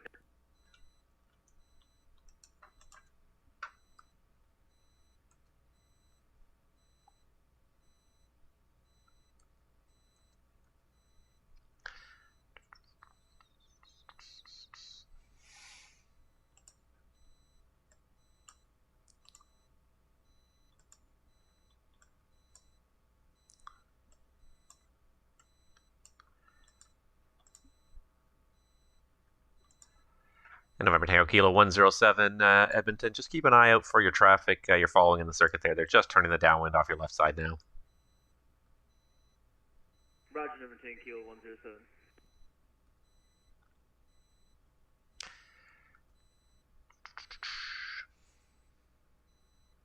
One more second here. It's not so bad when you're dealing with IFR airplanes, but VFR airplanes, especially doing circuits, it's a lot of workload to keep an eye on them. Especially Radio Papa Tango Papa Victor Lima Midfield, runway 14 right. Empress 1727, turn left heading 020 to intercept, clear the ILS 35 left. 020 for the intercept, clear the ILS 35 left, Empress 1727. Papa Victor Lima, Edmonton, the winds are 14011, clear the touch and go 14 right. Touch and go 14 right for Papa Victor Lima. This is going to be a full stop, actually. Papa Victor Lima, roger, clear to land, runway 14 right. Clear to land 14 right for Papa Victor Lima. November Tango Kilo 107, traffic ahead's on a full stop. Widen out your downwind and extend the downwind as well. I'll call the base, gotta give him some room to get off. Roger, you'll call my base, to my downwind, and we'll widen out a little bit. November Tango Kilo 107. Also, our next land will also be a full stop. Okay, November Tango Kilo 107, thank you for that. Okay, let's see here. WestJet 301, welcome to Calgary. I take it you're going to go park next to the Encore? I reckon that's where you're at. WestJet 301, roger, taxi Charlie 4, Charlie and Hotel Delta. Have yourself a good night. Transport Charlie Hotel Delta for 321. Thanks for your services. Have a good night.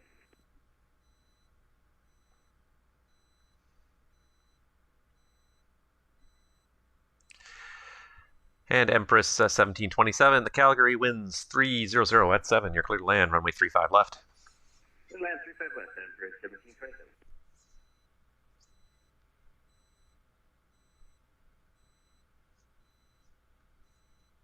Give him just about 5 more seconds before I turn him on the base here, just to make sure he's got enough room. Because that Bonanza's he's just eating up the Bonanza.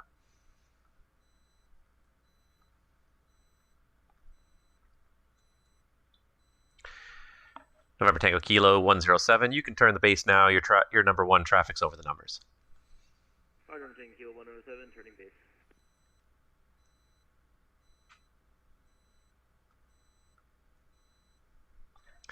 All right, and then I want to check the ILS in Edmonton to see if it has the RNAV transition on there or not.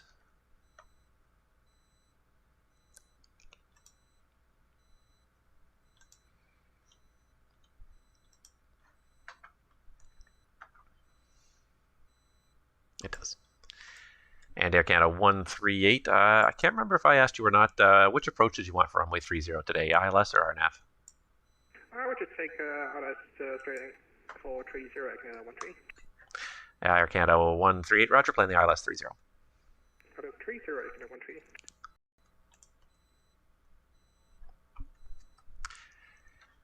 And Papa Victor Lima, thank you very much. Contact Whitehorse Ground on 121.9er. 121.9er, good day. Good. November Tango Kilo 107, thank you for the help there. Winds are 140 at 11, clear to land, runway 14 right. Roger, clear to the land, runway 14 right, no problem. I extended and probably waited for the 92. I was being a little bit cautious there. That's what you do sometimes. It's a little tough sometimes in VATSIM. You want to have a lot of faith in the pilots, but sometimes you worry that they're not going to spot the other airplanes in the circuit and that sort of thing. So you worry sometimes as a controller that things are not going to go the way they're supposed to. So these two guys have landed. These guys have landed. This guy has taxied off. This guy is still in my control. So there they go. So yeah, the WestJet and the Encore are parked at the same spot there. All right, this guy is just coming over Oilers. Nice.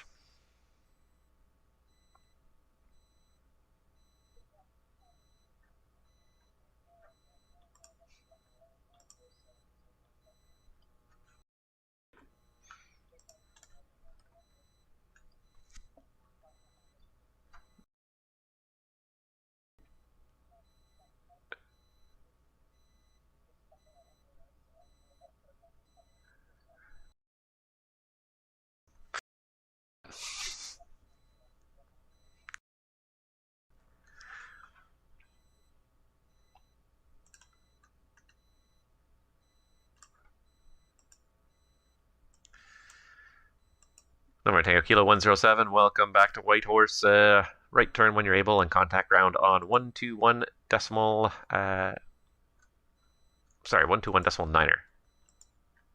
Roger, right when able and contact ground 121 decimal niner, number Tango Kilo 107, thank you. Thanks. All right, he's almost landed. Air Canada 138, descend 4,000. Descend 4,000, Air Canada 138. And Air Canada 138, actually my mistake, descend 5,000. Down to 5,000, Air Canada 138.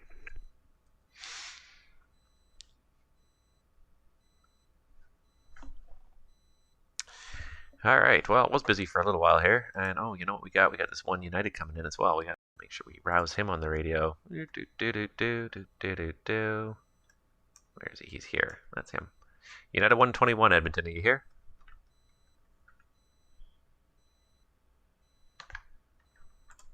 Send him a contact me.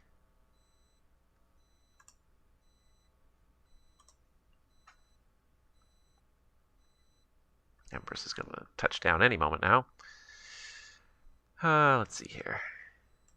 This guy's got to get down to 5,000. Here's the WestJet 164 that is going to Edmonton. So he'll be in our airspace in about 20 minutes or so here. So still a steady array of airplanes. It's not the ridiculous, certainly not ridiculous amount of traffic. Although that was a little bit hectic just for a little while there, just because monitoring two very different airports makes it a little bit more challenging. Empress 1727, welcome to Edmonton. You can roll all the way down to Charlie 4. Going to Apron 5 actually for Empress 1720. Empress 1727, okay, I copy that. In that case, convenient right turn. 1727. And I wonder if the NTK is coming back for another circuit. Yeah, maybe. Cool, that's fine. Keeps it interesting. Empress 1727, see you racing on Charlie 1, taxi Charlie, and Mike, cross runway 26. Charlie Mike, cross 26, Empress 1727, thanks. Thank you. Air Canada 138 at Suvat, you're cleared Edmonton ILS runway 30. At Suvat, cleared ILS runway 30, Air Canada 138. Yeah, it looks like he's taxiing back for some more circuits. Cool. It's got a little quieter now, so this will keep things a little bit more interesting. Otherwise, it's going to start to get boring.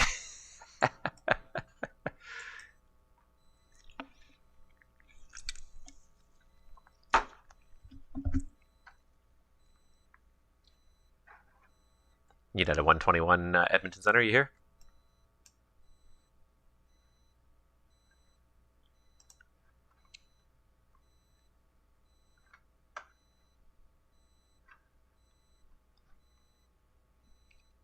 Got a couple departures now. Got another departure getting ready to go out of Victoria by the looks of it, coming over to Calgary. So we're getting there. We've got a few airplanes inbound. Now that most of the rest of Canada has logged off ATC-wise, or at least half of Canada logged off ATC-wise, those of us that are left are picking up the pieces with the rest of the traffic.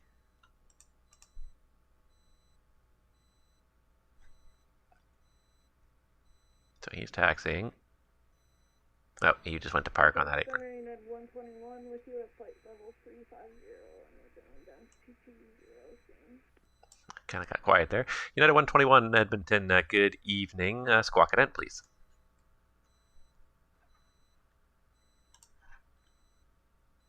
Say again for United 121.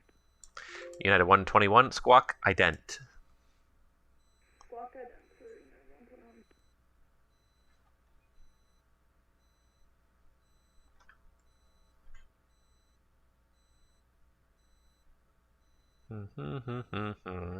There it is. United 121 Edmonton, thank you. You're identified. Flight level 350. Information in Calgary is India. Runway 35 left, 1 ready. Descend, flight level 240. 1 ready, down to 240. Information India is current at 2 IRC. 121. All right, good. Good. This guy's going Empress 1727, starting on to Mike, 3.5. Perfect. Love it. Oh, I didn't even see that. He does have a, Empress does have a base there. I see it now, MPE. I didn't even see that before. Sir, Air Canada 138. Air Canada 138, go ahead. Yes, sir. I'm planning on a go around and back to Calgary, if that's okay with you. Air Canada 138, that's fine with me. Do you want to fly the published mist, or would you prefer to just fly runway heading? Yes, sir. I will fly the published mist, do the holding, and back to Calgary, Air Canada 138. Air Canada 138, that is approved as requested. Thank you, Air Canada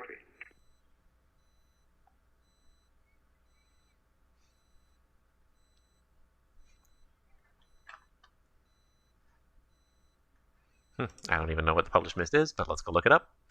It's straight ahead anyways. Devon, hold. All right, so he's going to, okay, so let's see here. And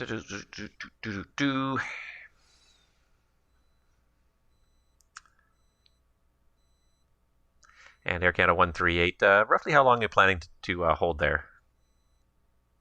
Just one circle, probably like a 5 minutes holding, Air Canada 138. Air Canada 138, roger.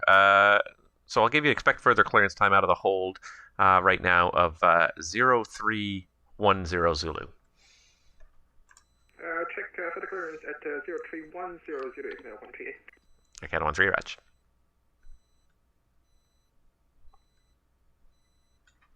Okay, this guy's on his way down. This guy's on approach, and then he's going to fly all the way back to Calgary.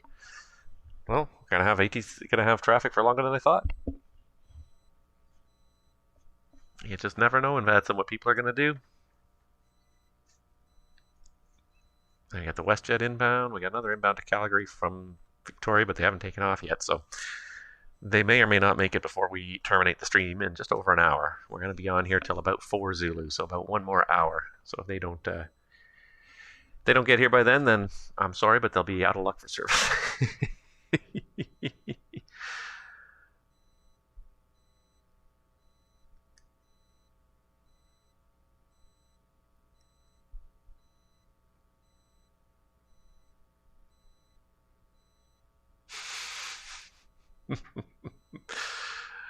And I'm just reading a comment someone wrote on one of the videos here, and I think it was for this one. Sometimes you can't tell. The app does not do a very good job. Yeah.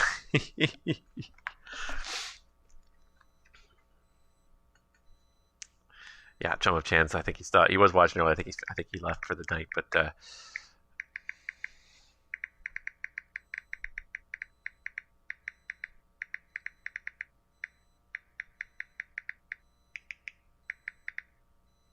he said, yeah, the video that I just did. United 121, continue descent 12, 2000, Calgary altimeters 3045.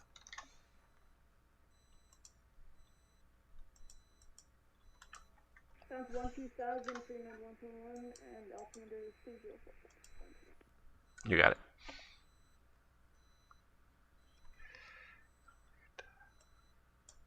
Air Canada 138 Edmonton. The winds in Edmonton are 290 at 6. You cleared the low approach and overshoot runway runway 30. Careful, low approach, 130, Air Canada 138. Thank you.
Alright, so he's going to overshoot, then he's going to hold here at the ZET beacon.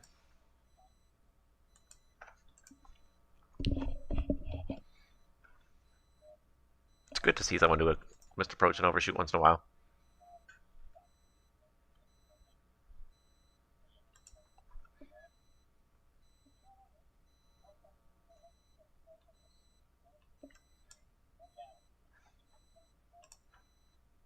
Where's this guy going? No, Moose Jaw to Houghton and Winnipeg to Regina. So those guys are not going to talk to us at all.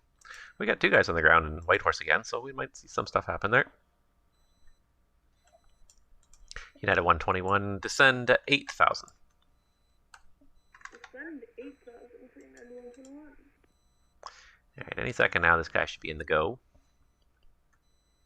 I didn't even load up a ground view of Edmonton, and it doesn't matter because he's not landing there, so all I'm going to see is he's just at the start of the runway there, so any second now he's going to be in the go. He's going to fly straight ahead to Zet, hold there at Zet, at, what is it here, 4,400. He'll hold at Zet at 4,400. We'll let him do 1 lap, and then we'll re-clear him back to Calgary. 128 going around. Air Canada 138 Roger, fly the published mist. Published mist there, 138.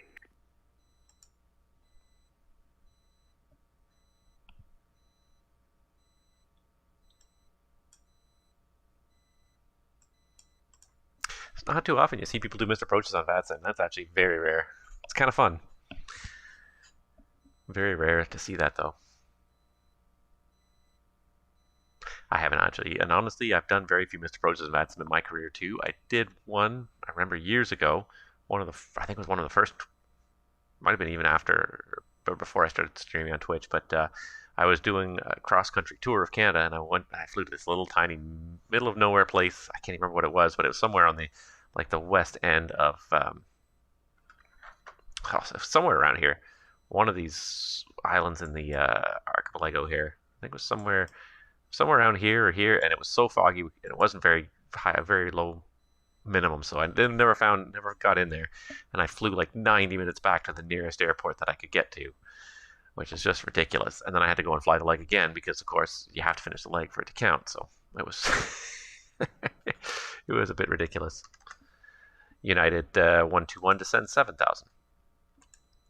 That's 7,000 for United 121. Other than that, I don't think I've ever had to do missed approaches for weather on VATSIM too much. I have had to do a couple of go-arounds. I had a period of time where I was having bad luck when I was flying in FNOs, and there's always someone who would land in front of me and not vacate the runway fast enough or stop on the runway, and then I'd have to do a go-around, and it happened like 3 different times, 3 different FNOs, 3 different airports, where I had to do go-arounds because guys were not vacating the runway fast enough. All right, so there he goes, 4,400. He's entering the hold. We'll watch him. We'll make sure he does 1 lap. Here comes PPL again for more circuits, just to make my life interesting.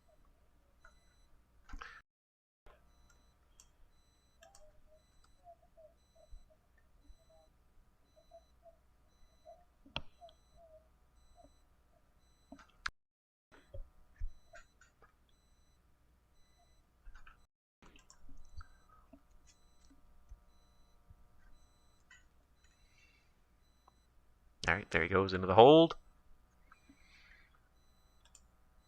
Now once I see him hit the inbound leg, we'll re-clear him to Calgary.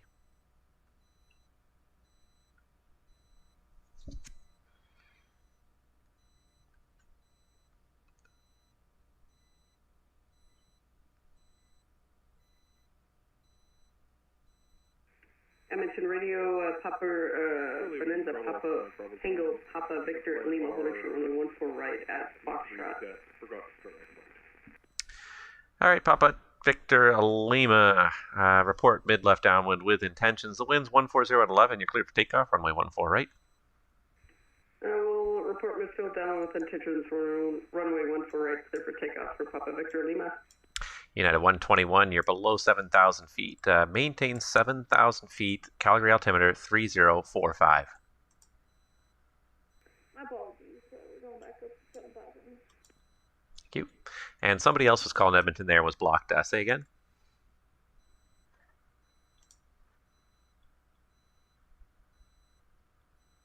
I think the call sign it was he's logged off already, so never mind. Never mind.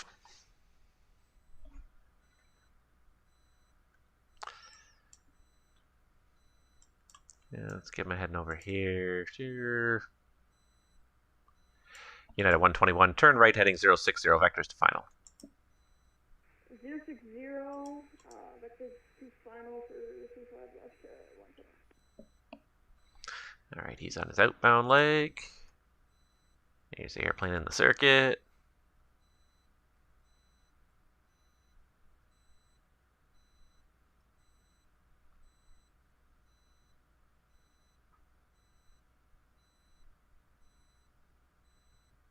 And the caravan's back. I don't see any evidence of the Mooney moving yet.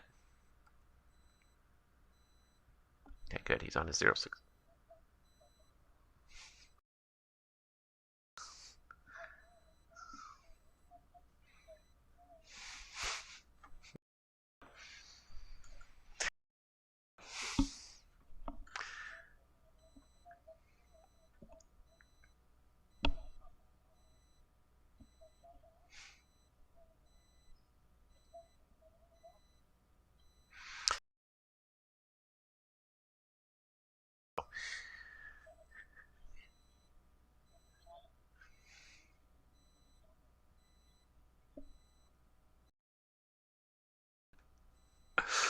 Edmonton, Air 138, we're ready to copy all service back to Calgary.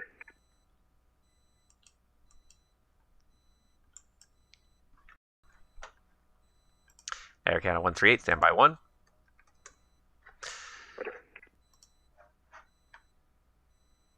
Edmonton Radio, Bonanza Papa Victor Lima midfield downwind, touch and go 14 right. Papa Tango, Papa Victor Lima. Winds are 140 at 11. You're clear to touch and go. Runway 14 right. Clear touch and go 14 right for Papa Victor Lima. Air Canada 138. You are recleared present position. You're recleared to Calgary via present position. Direct ADVOX and join the ADVOX 8 arrival into Calgary. Yeah, 138 clear to Calgary via present position direct ADVOX and ADVOX 8 arrival to Calgary. Air Canada 138, that is correct. To start you off, be a heading of about 180. Okay, we'll turn left heading 180 exactly. Air Canada 138, perfect. 180 heading, ADVOX when able, and climb flight level, let's call it, do you want 200 for final, or do you want to go a little higher than that? Let's start with 20, so we'll turn left heading 180, direct ADVOX when able, climb maintain for level 200, Canada 138. You got it. Alright. This guy is not quite there yet, but he's almost there now. Air Canada 121, fly heading 070. Just don't want to intercept really inside Gabal, because otherwise he'll miss his class. Affirmative, United 121, heading 070. 070 for United 1.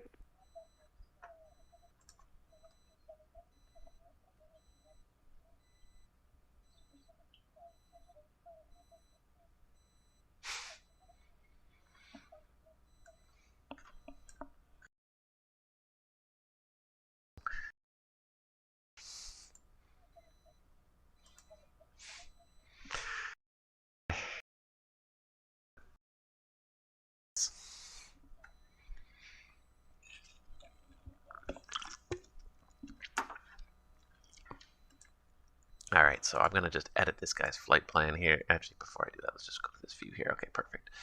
And we'll edit his flight plan. So now he's going back to Calgary.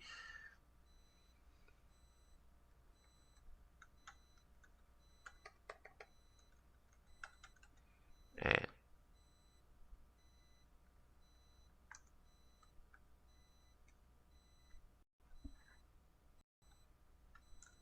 ADVOX 8. And then that will make his flight plan show up correctly now. Nice.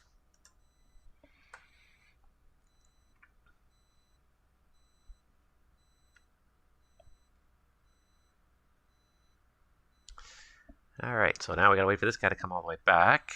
And then there was one more. Oh yeah, the WestJet here.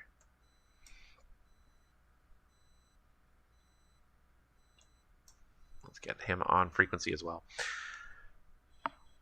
WestJet 164, Edmonton, are you there?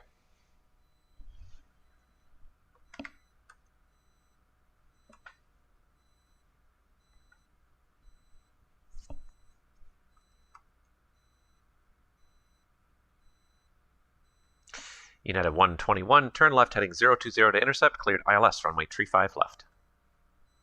020 and intercept the localizer for 35 left, United 121, okay. Rich.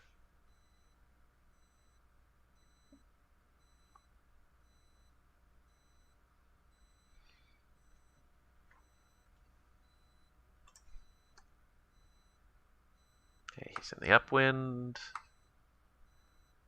No other airplanes in my airspace crossing through.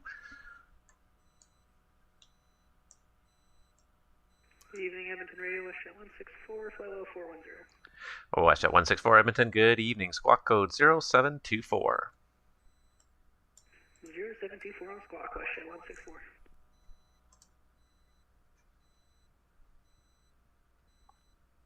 Yeah, perfect. 0724. Give it 1 second for the computer to process it. It may or may not automatically correlate it. No, it's not going to do it. It's fine. We can do it manually.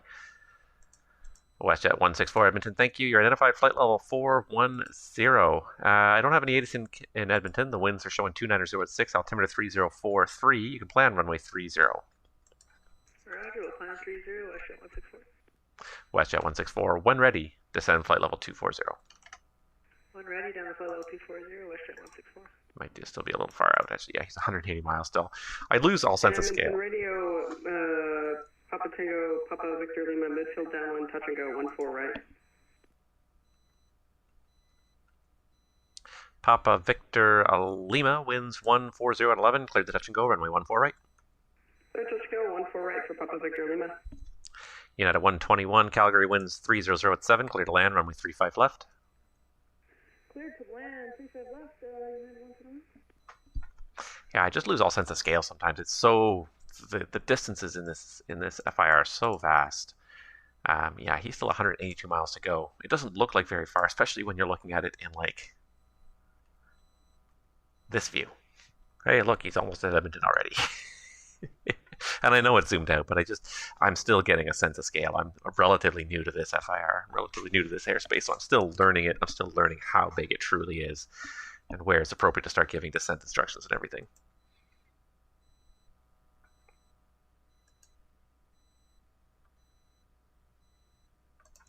All right, so he's about to level off at 200. And 121's on final, cleared to land already. Still got 3 airplanes here in Whitehorse, but only one of them is doing circuits, and the other 2 are just sitting there not moving. Oh well.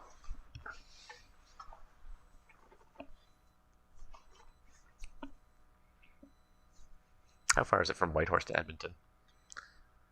880 miles. So even if you were to pick that up in a 7.3 or something like that, that's easily a 2-hour plus flight.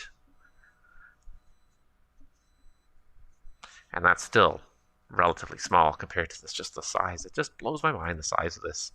You know, to go all the way to the northeast edge, or 2,500, 2,600 miles, you know, that's 6 or 7 hours of flying sometimes. If you're doing like truly a transpolar route, like right over pretty much the pole.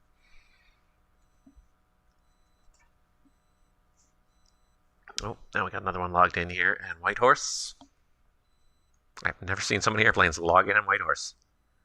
It's insane. It's madness there. Madness.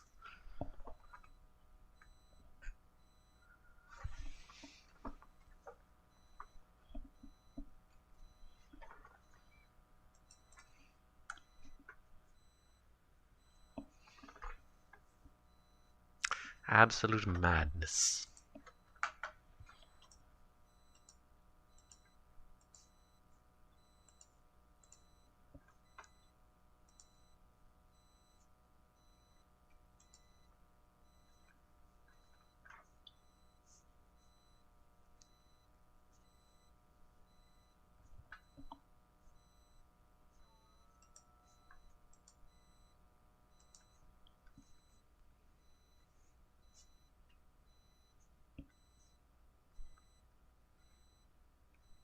United 121 Edmonton, you can plan the long landing, plan the exit on Charlie 4.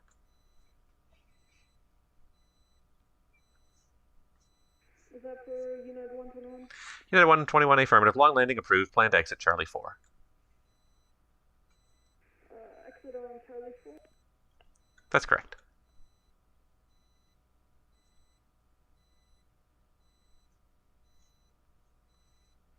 Otherwise, if you don't tell people, they hit the brakes and then they end up having to add power just to get to their exit.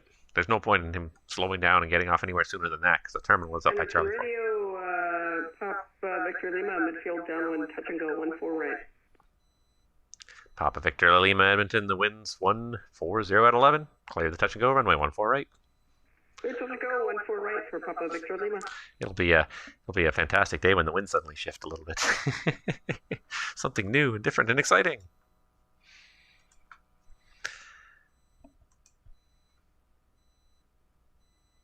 Air Canada 138 Edmonton. The information is still India, runway 35 left.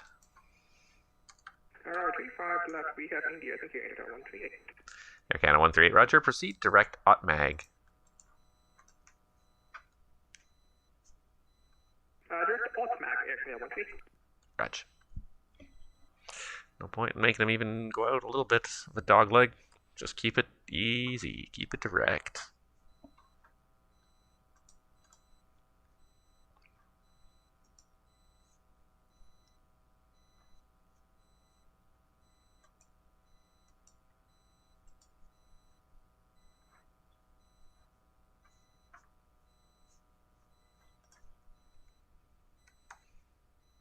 Uh-oh. No, we didn't lose him. Yeah, I thought we lost him for a second. Nope, I'm just losing track of what I'm doing here.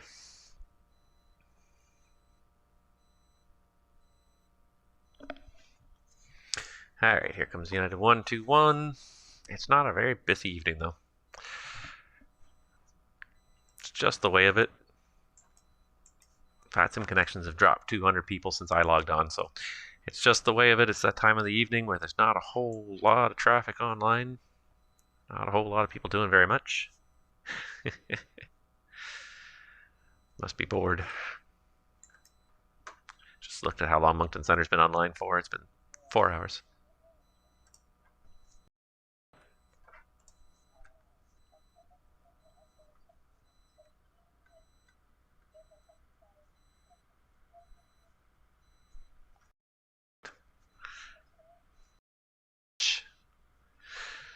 Alright, we got a second airplane doing circuits again in Whitehorse. Just to keep me busy, keep me on my toes as a tower controller. I haven't seen this many different airplanes.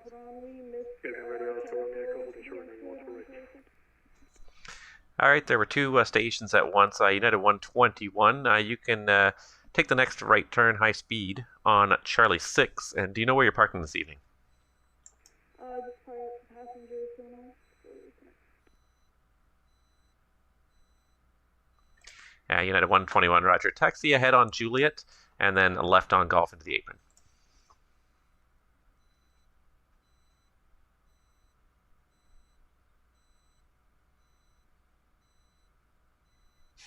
Continue on Juliet and then on to Golf for United 121. This is radio, Oscar Romeo Echo, hold it. You got it, can I?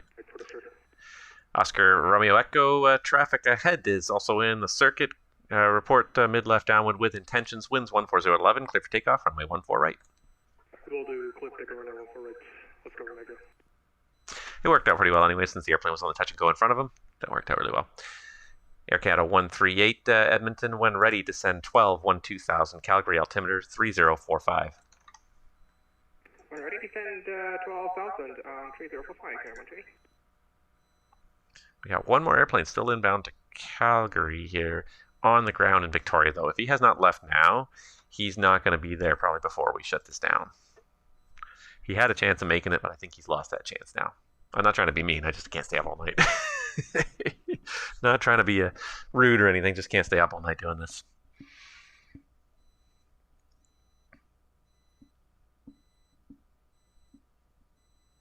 All right, there goes United 121 into the terminal. The Encore's still sitting there. Still connected.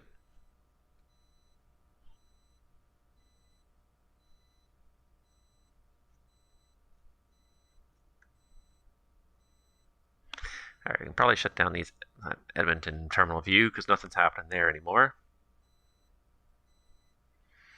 So now we got a Mooney. Is it a Mooney or is it a Bonanza? Edmonton Radio, Papa Victor Lima, midfield downwind, full stop landing, runway 14 right. Papa Victor Lima number 1, traffic is on the roll now. Winds 14011. You're cleared the touch and go runway 14 right.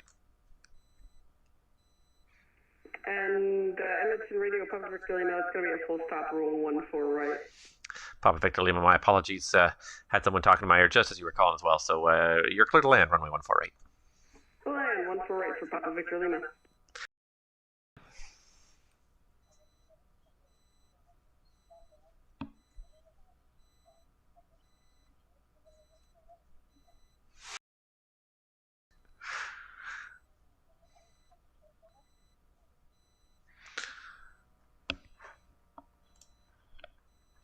Let's see what this procedure is here anyways. Well, we'll see what he does.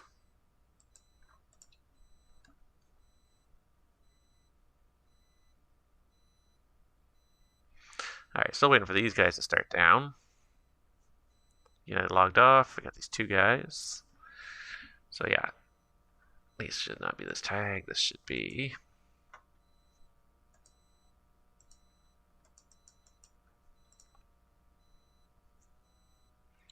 So Bonanza and a 172. Yeah, 172 is a little slow, but they're reasonably compatible. But that's okay because he just vanished off the network, just like that. Gone. Lost another airplane.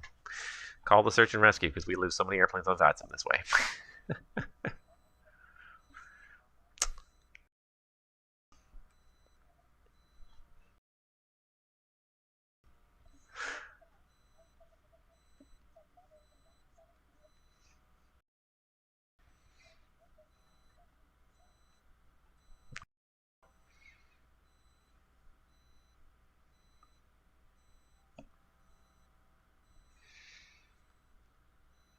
So I get these 2 airplanes to land, and then that's it. And then we'll just have a few airplanes doing circuits in Whitehorse, and that'll be it, I think. I don't see too many other inbounds.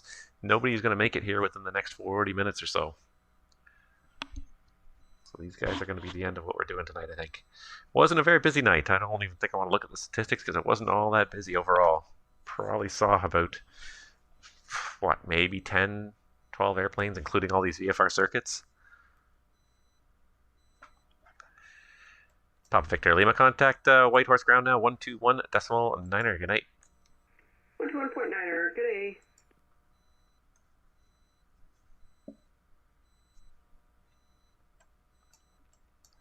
Air Canada 138, continue descent 8,000. Continue descent 8,000, Air Canada 138. 777 too. It's an expensive trip to Edmonton to do a missed approach and come back. There's 10 tons of fuel they'll never get back. Alright, so the airplane that was in the circuit did a full stop and taxied off, and the other guy that I keep trying to look and see there, he just fell off the network. I keep looking to see if he's there, but he's not there, so he fell off the network. So yeah, if we don't get some people back on the network soon, we're gonna pull the plug soon. So if anybody's watching, you want to do something fun, Whitehorse is open for circuits. It's a good evening to do circuits there. There's a couple of people trying to do circuits there.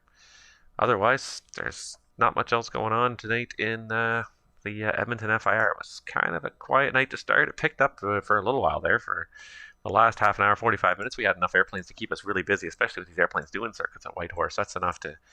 the focus that's required there, the continual focus, is enough to keep you busy. But beyond that, it's gotten really slow. It's gotten really quiet. I don't think much is going to happen for the rest of the night. These 2 planes are going to land, and that's probably going to be it. No, actually, we could probably reopen the Edmonton terminal view now that we got this guy coming into land here. So we'll get that open again.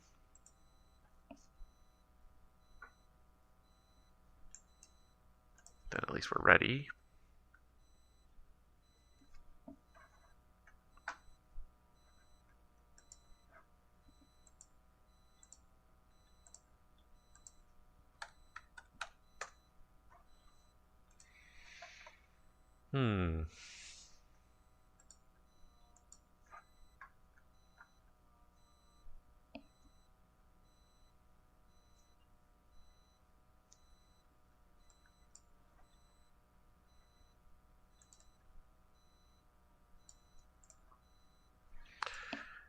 WestJet 164, continue descent 1010,000. The Edmonton altimeter 3043 tree. Down to 10,000 and 3043 on the altimeter, WestJet 164.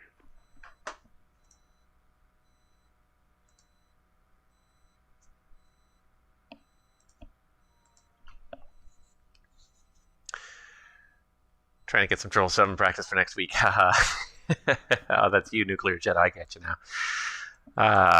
Oh, it's fine. I mean, I don't care. Like, go and have fun and do whatever you want. Probably actually practicing the go-arounds is probably the smartest thing I've seen anybody do to prepare for CTP in a while. Not that you do too many go-arounds, and we really don't see too many, but you got to be ready for it. You just never know, and every once in a while it will happen. It'll happen. You will get a go-around, so you got to be ready for it. You just never know, especially when you got that volume of traffic. Something goes wrong. Somebody slows down too much. Somebody doesn't clear the runway fast enough, misses their exit.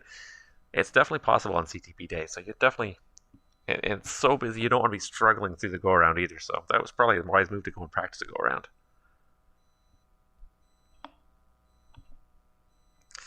You win the Boy Scout award tonight for being prepared.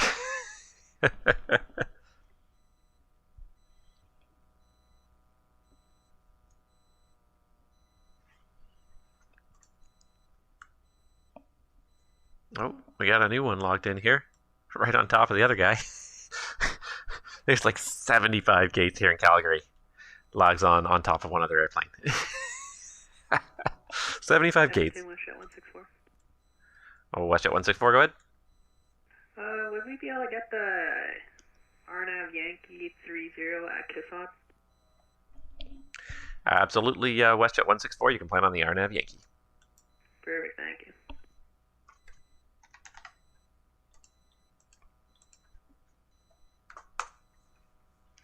All right, the RNAV Yankee, love it.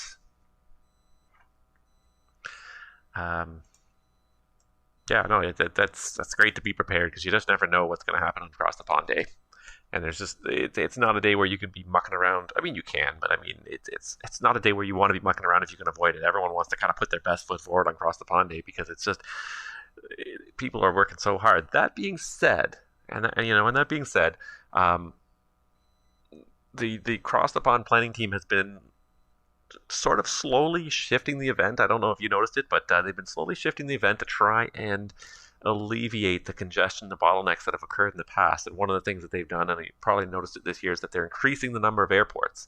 The number of slots has not really gone up very much, but they've increased the number of airports to, I think, eight arrivals, 8 departures, or roughly 8 from what used to be traditionally about 5.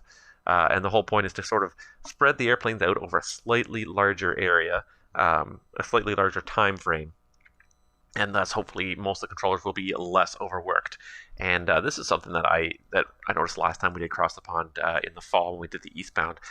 I controlled for a bit, and I will say that I did not feel overwhelmed in the least. I felt like it was the most boring Cross the Pond I had ever participated in. Partly because the traffic again was kind of being shifted still above along a greater number of airports, but also just because last time they really started to implement some new technological changes that helped with they had departure slots, and they actually had a system of tracking who had a departure slot and what the departure slot was, instead of taking people's words for it or having to look it up manually on a list of 120 departures. It was actually implemented and integrated into the scopes, which made it a lot easier to track what people, which people needed to push at which times, and they could keep track, and they could delay people until it was close to their departure time. So rather than have people push and sort of start taxing at random times, the ground and apron controllers were able to control the pushes and stop and hold the pushes until an appropriate amount of time before the departure. So it worked out quite well that there was not a congestion of airplanes. All the airplanes were sitting at the gate waiting for the departure time, but nobody pushed super early or anything, and it really worked out well. To the point where, like I said, I found it boring. I found the last Cross the Pond boring from a controller's perspective. So hopefully, hopefully, not that you want to find it boring, but hopefully it's quiet enough that if you do a go around and things get a little bit messy, people don't go completely crazy. Yeah, and this is the thing. It's the oceanic. It's not the airports. I usually work in the airports, and it's not the airports that suffer. It's the oceanic, and it's the sectors immediately adjacent to the oceanic that just get overwhelmed. These are sectors that normally, um, in VATSIM, like if you can pull 4 controllers to staff these sectors, it's a miracle. And in the real world, they'd have about 8 people controlling less than half the number of airplanes you have in CTP. It's just an unbelievable amount of workload, and that's what they've been trying to do with the planning committee. Is they've been trying to diversify more. Air Canada 138 to send 7,000. 7,000, exit 138. They've been trying to diversify more, just trying to spread it out over a larger area so that these controllers, again, it is the middle controllers that really do suffer the most. Most of the airports usually don't suffer too much. They usually have enough controllers and there's enough positions to man too. There's enough between tower, and departure and arrival, and all these other positions. There's usually more than enough controllers and positions available.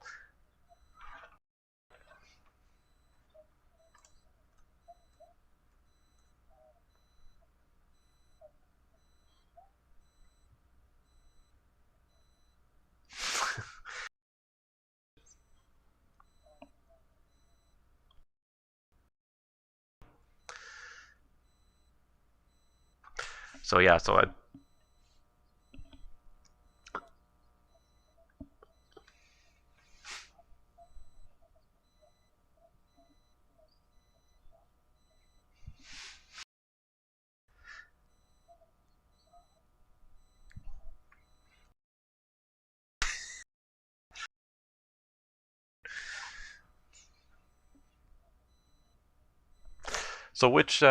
nuclear jet 748. Which of the what route are you flying?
Copenhagen to Toronto, nuclear jet 748. What time are you arriving in Toronto? Because I will be controlling for that. You can watch my stream.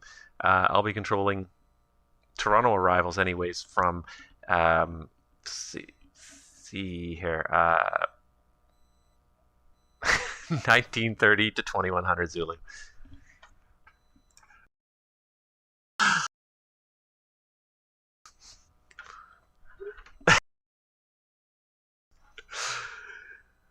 Oh Lord! All right, got guys talking to me in the channels here, and they're really giving me a good laugh here. Air Canada 138, turn left, heading 080. Left heading 080, Air Canada 138.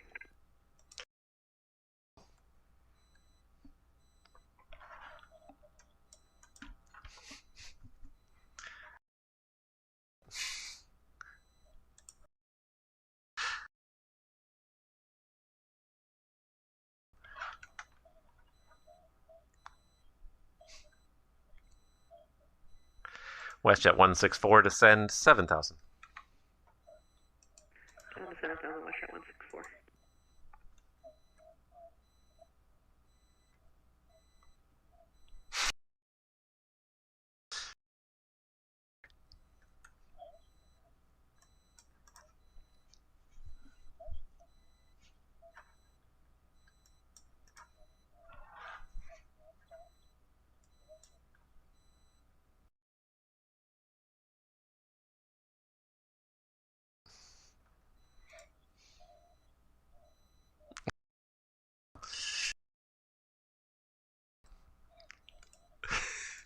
Air Canada 138, turn left, heading 020 for the intercept. Cleared the ILS, runway 35 left.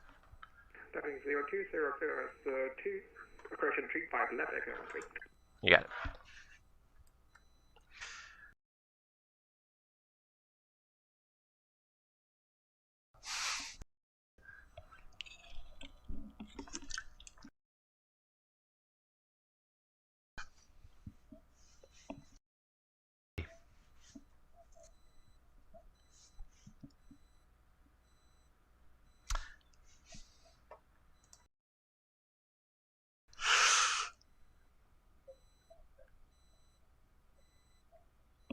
Yeah, you can watch my stream during the boring part. Exactly. While you're crossing the pond, you can watch my stream and watch me yelling at other pilots. Why are you guys not listening to me? Oh my.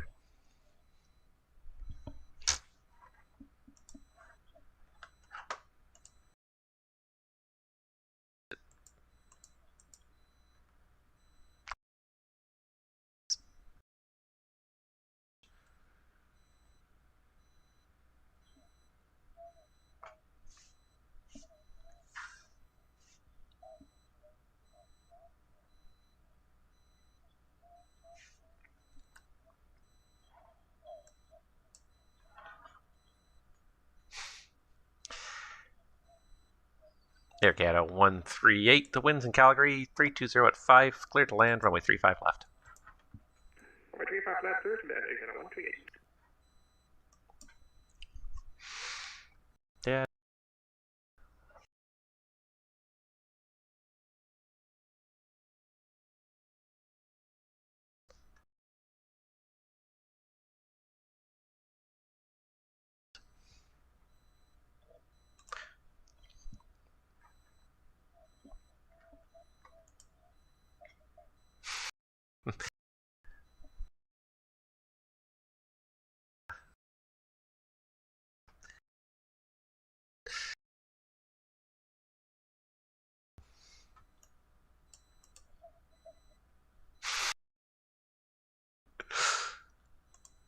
Alright, we gotta clear this guy. RNF Yankee.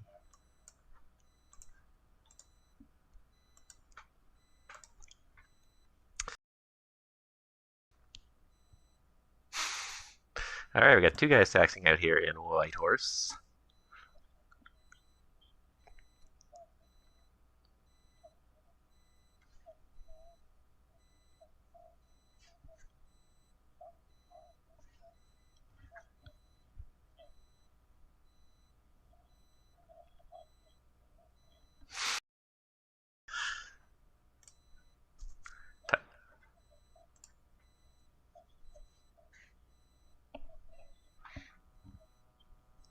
V8, you're at Calgary listening in. Oh, that's you in the Delta 3400. Oh, welcome. Unfortunately, there's not much to listen to right now.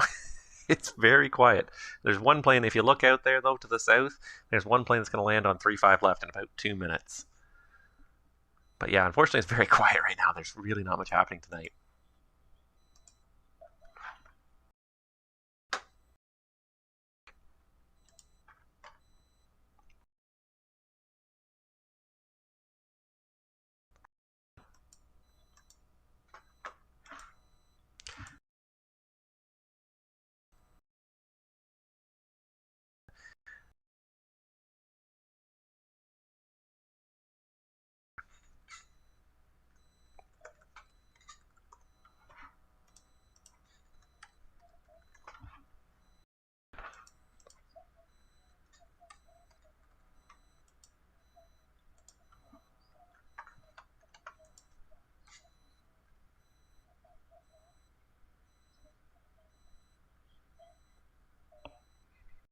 Air traffic control, this is Delta 3400, can I get a mic check? Delta 3400, I read you 5x5.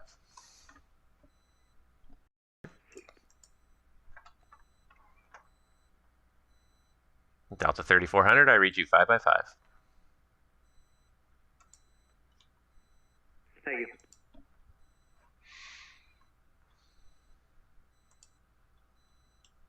WestJet 164 via Kaisad, cleared RNAV Yankee runway 30 at Edmonton. Yeah, Kaisad clear for the RNAV Yankee 30, WestJet 164. Alright, so this guy's just about to land in Edmonton, and we got two guys just about to depart Whitehorse as well. Edmonton Radio, Mooney, Charlie Fox, Oscar, Alpha, Mike, holding short of 1-4 at Whitehorse for remaining impact. Oscar Alpha Mike, Edmonton, good evening. The winds are 130 at 7, clear for takeoff, runway 14 right.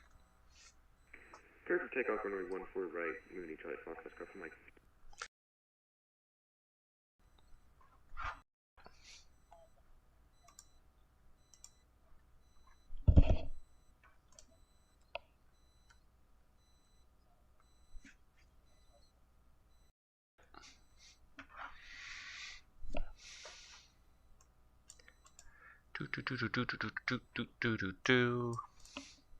Okay, so we got one arrival, another arrival, and then we got this guy's doing circuits. This guy's southbound departure to Victoria, and that's it. And I think that'll be all the airplanes we see tonight.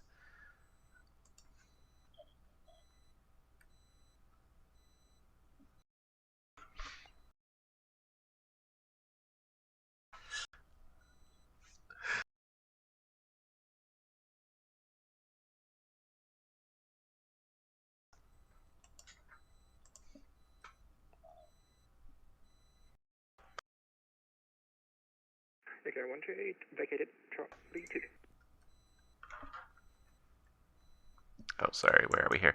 Air Canada 138, welcome to Calgary. Taxi Charlie and Golf, cross runway 29er.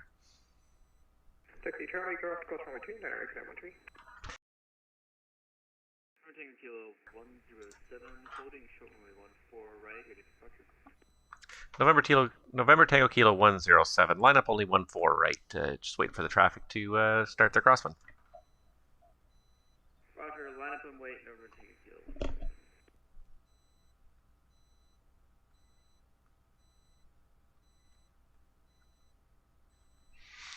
And November Tango Kilo 107. The traffic ahead is in the left crosswind. Winds are 130 at 7, clear for takeoff, runway 14 right. Takeoff 14 right, November Tango Kilo 107. Alright, so this guy's on the taxi in. V8, if you have a look off your right wing there, eventually you'll see this guy. He's taxiing into the apron. And that's basically it. I've got one guy who's landing out in Edmonton, one guy doing circuits in Whitehorse, and one guy... This did not correlate properly here. Why?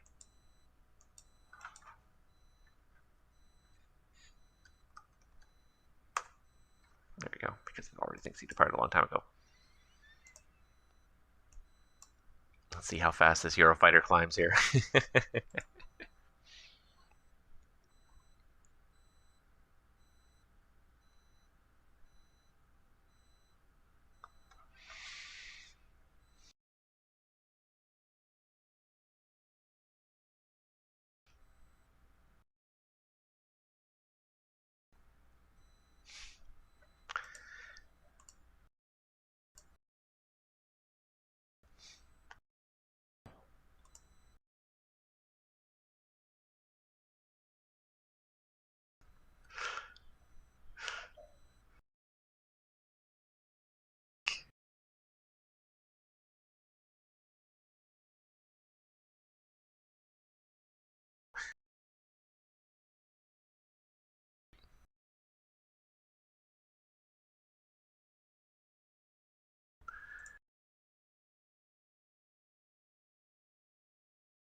Edmonton Radio, Mooney, Charlie Fox, Oscar Alpha Mike, Whitehorse, about calling midfield for runway 14, touch go.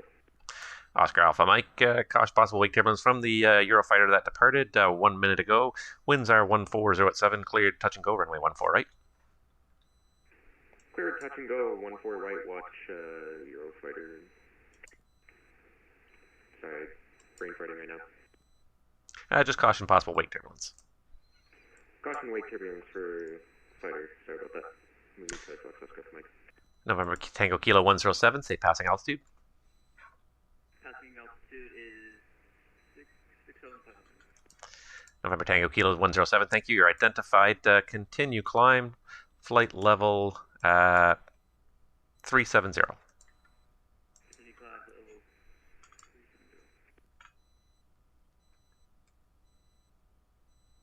All right, so he's doing the great curved RNAV Yankee here. So any second now here, he's just passing Kaisud, so it should start just a gentle arcing turn onto final there. And the nice thing about the RNAV Yankee, and this shows it to you perfectly, is that instead of flying down here, flying here, flying here, it just does one nice curved approach. It saves about 10 miles of flying, which isn't very much per se on a long flight, but you multiply that by the number of airplanes that do it for the same company. If all the WestJet airplanes fly these curved approaches to final all the time, every day, they save thousands, tens, hundreds of thousands of dollars in fuel over the course of a year. It adds up to millions and millions of dollars of fuel saved by flying these shorter routes.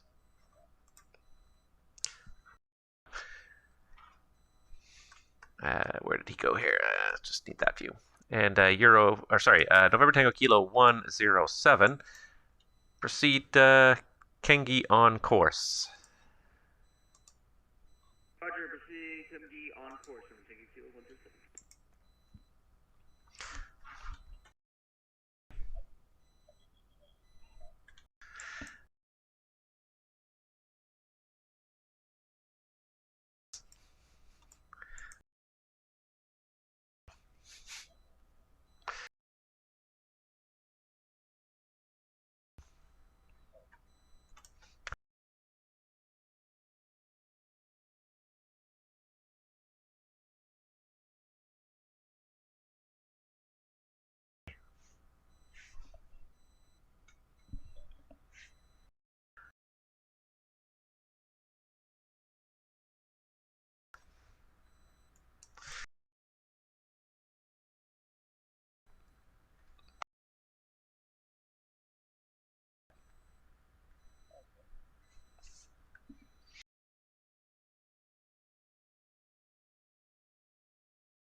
WestJet 164 Edmonton. The winds are 310 at 7. Clear to land, runway 30. Clear land, runway 30, WestJet 164.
All right, I just realized we don't have the Edmonton ground view open yet.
WestJet 164, welcome to Edmonton.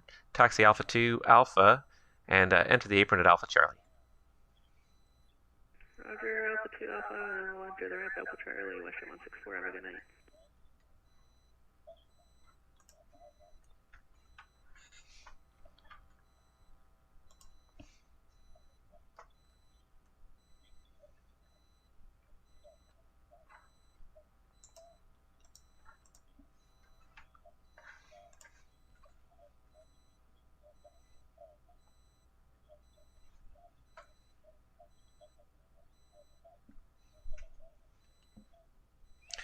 One quick question. Do you report leaving when...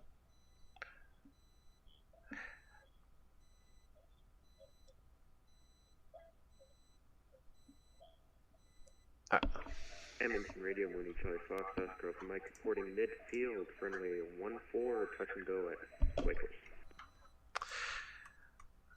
And sorry, Oscar Alpha Mike, just had somebody in my ear there. Did you say touch and go or full stop? Touch and go for Mooney Charlie Fox, Oscar Alpha Mike. Oscar Alpha Mike, Edmonton, the winds are 130 at 7. You're clear to touch and go, runway 14 right. Clear touch and go for runway 14 right, Mooney Charlie Fox, Oscar. All right, WestJet 164 is taxiing in, and that's basically going to be about it.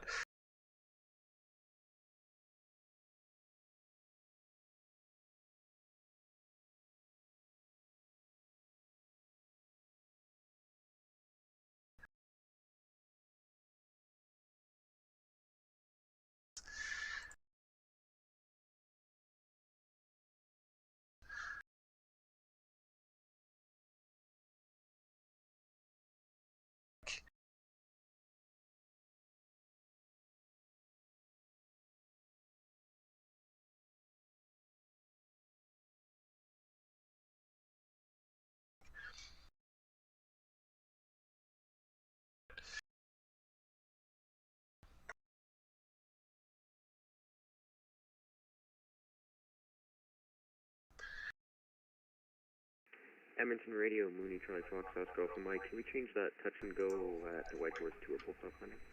Oscar Alpha Mike, not a problem. You're clear to land, runway 14 right. Clear to land, runway 14 right for Mooney Charlie Fox, Oscar Alpha Mike. All right, so first of all, Nuclear Jet 748, you don't have to report when you're leaving on pilot descent discretion. You don't have to report when you start your descent, assuming that you are radar identified. So if you're radar identified, then the controller can see you. They can see when you start down.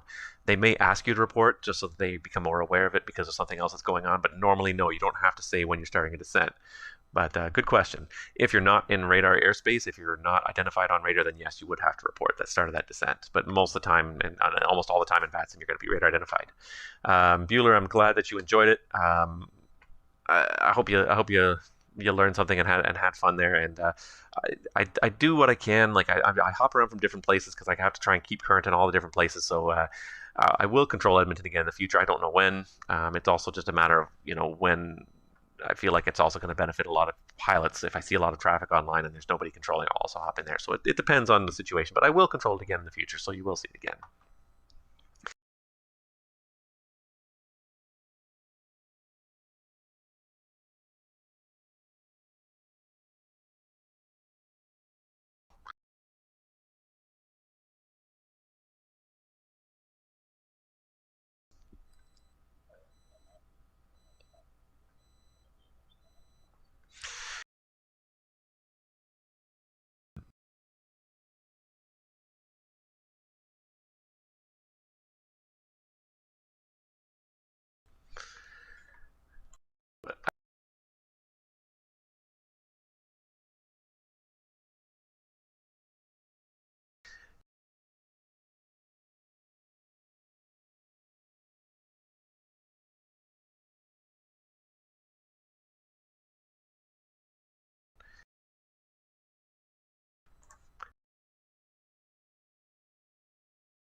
Kilo 107, sorry about that, for exceeding our altitude, we're sitting back down.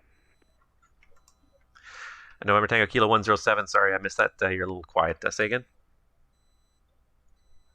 Kilo 107, we actually exceeded our altitude, we're heading back down to 370. November Tango Kilo 107, roger. And Oscar Alpha Mike, convenient right turn, and you can contact ground on 121.9er. Right turn and contact ground at 121.9er. Thank you very much.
(1,160 miles an hour).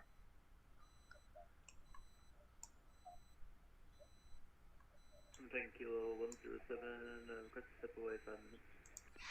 November Tango Kilo 107, just look at you're there, and you're just about to leave my airspace anyways. Vancouver's not online, so you can switch to Unicom 122.8. Radar service terminates, and have yourself a good night. You too, Unicom, November Tango Kilo 107. And if anybody else is on Edmonton Center is now closing. You can switch to Unicom 122.8 and have yourself a good night, everybody. And that's it, guys. I am done my stream for this evening because it's coming right up on 4 Zulu, and nothing at all is happening. I got no airplanes whatsoever, so it's as good a time as any to leave. So I'm going to check out now. Thank you guys so much for watching. I appreciate it. I always do. I always enjoy streaming, and I hope you guys enjoy it too, and I hope you learned something along the way. So in the meantime, everybody, have a good night, and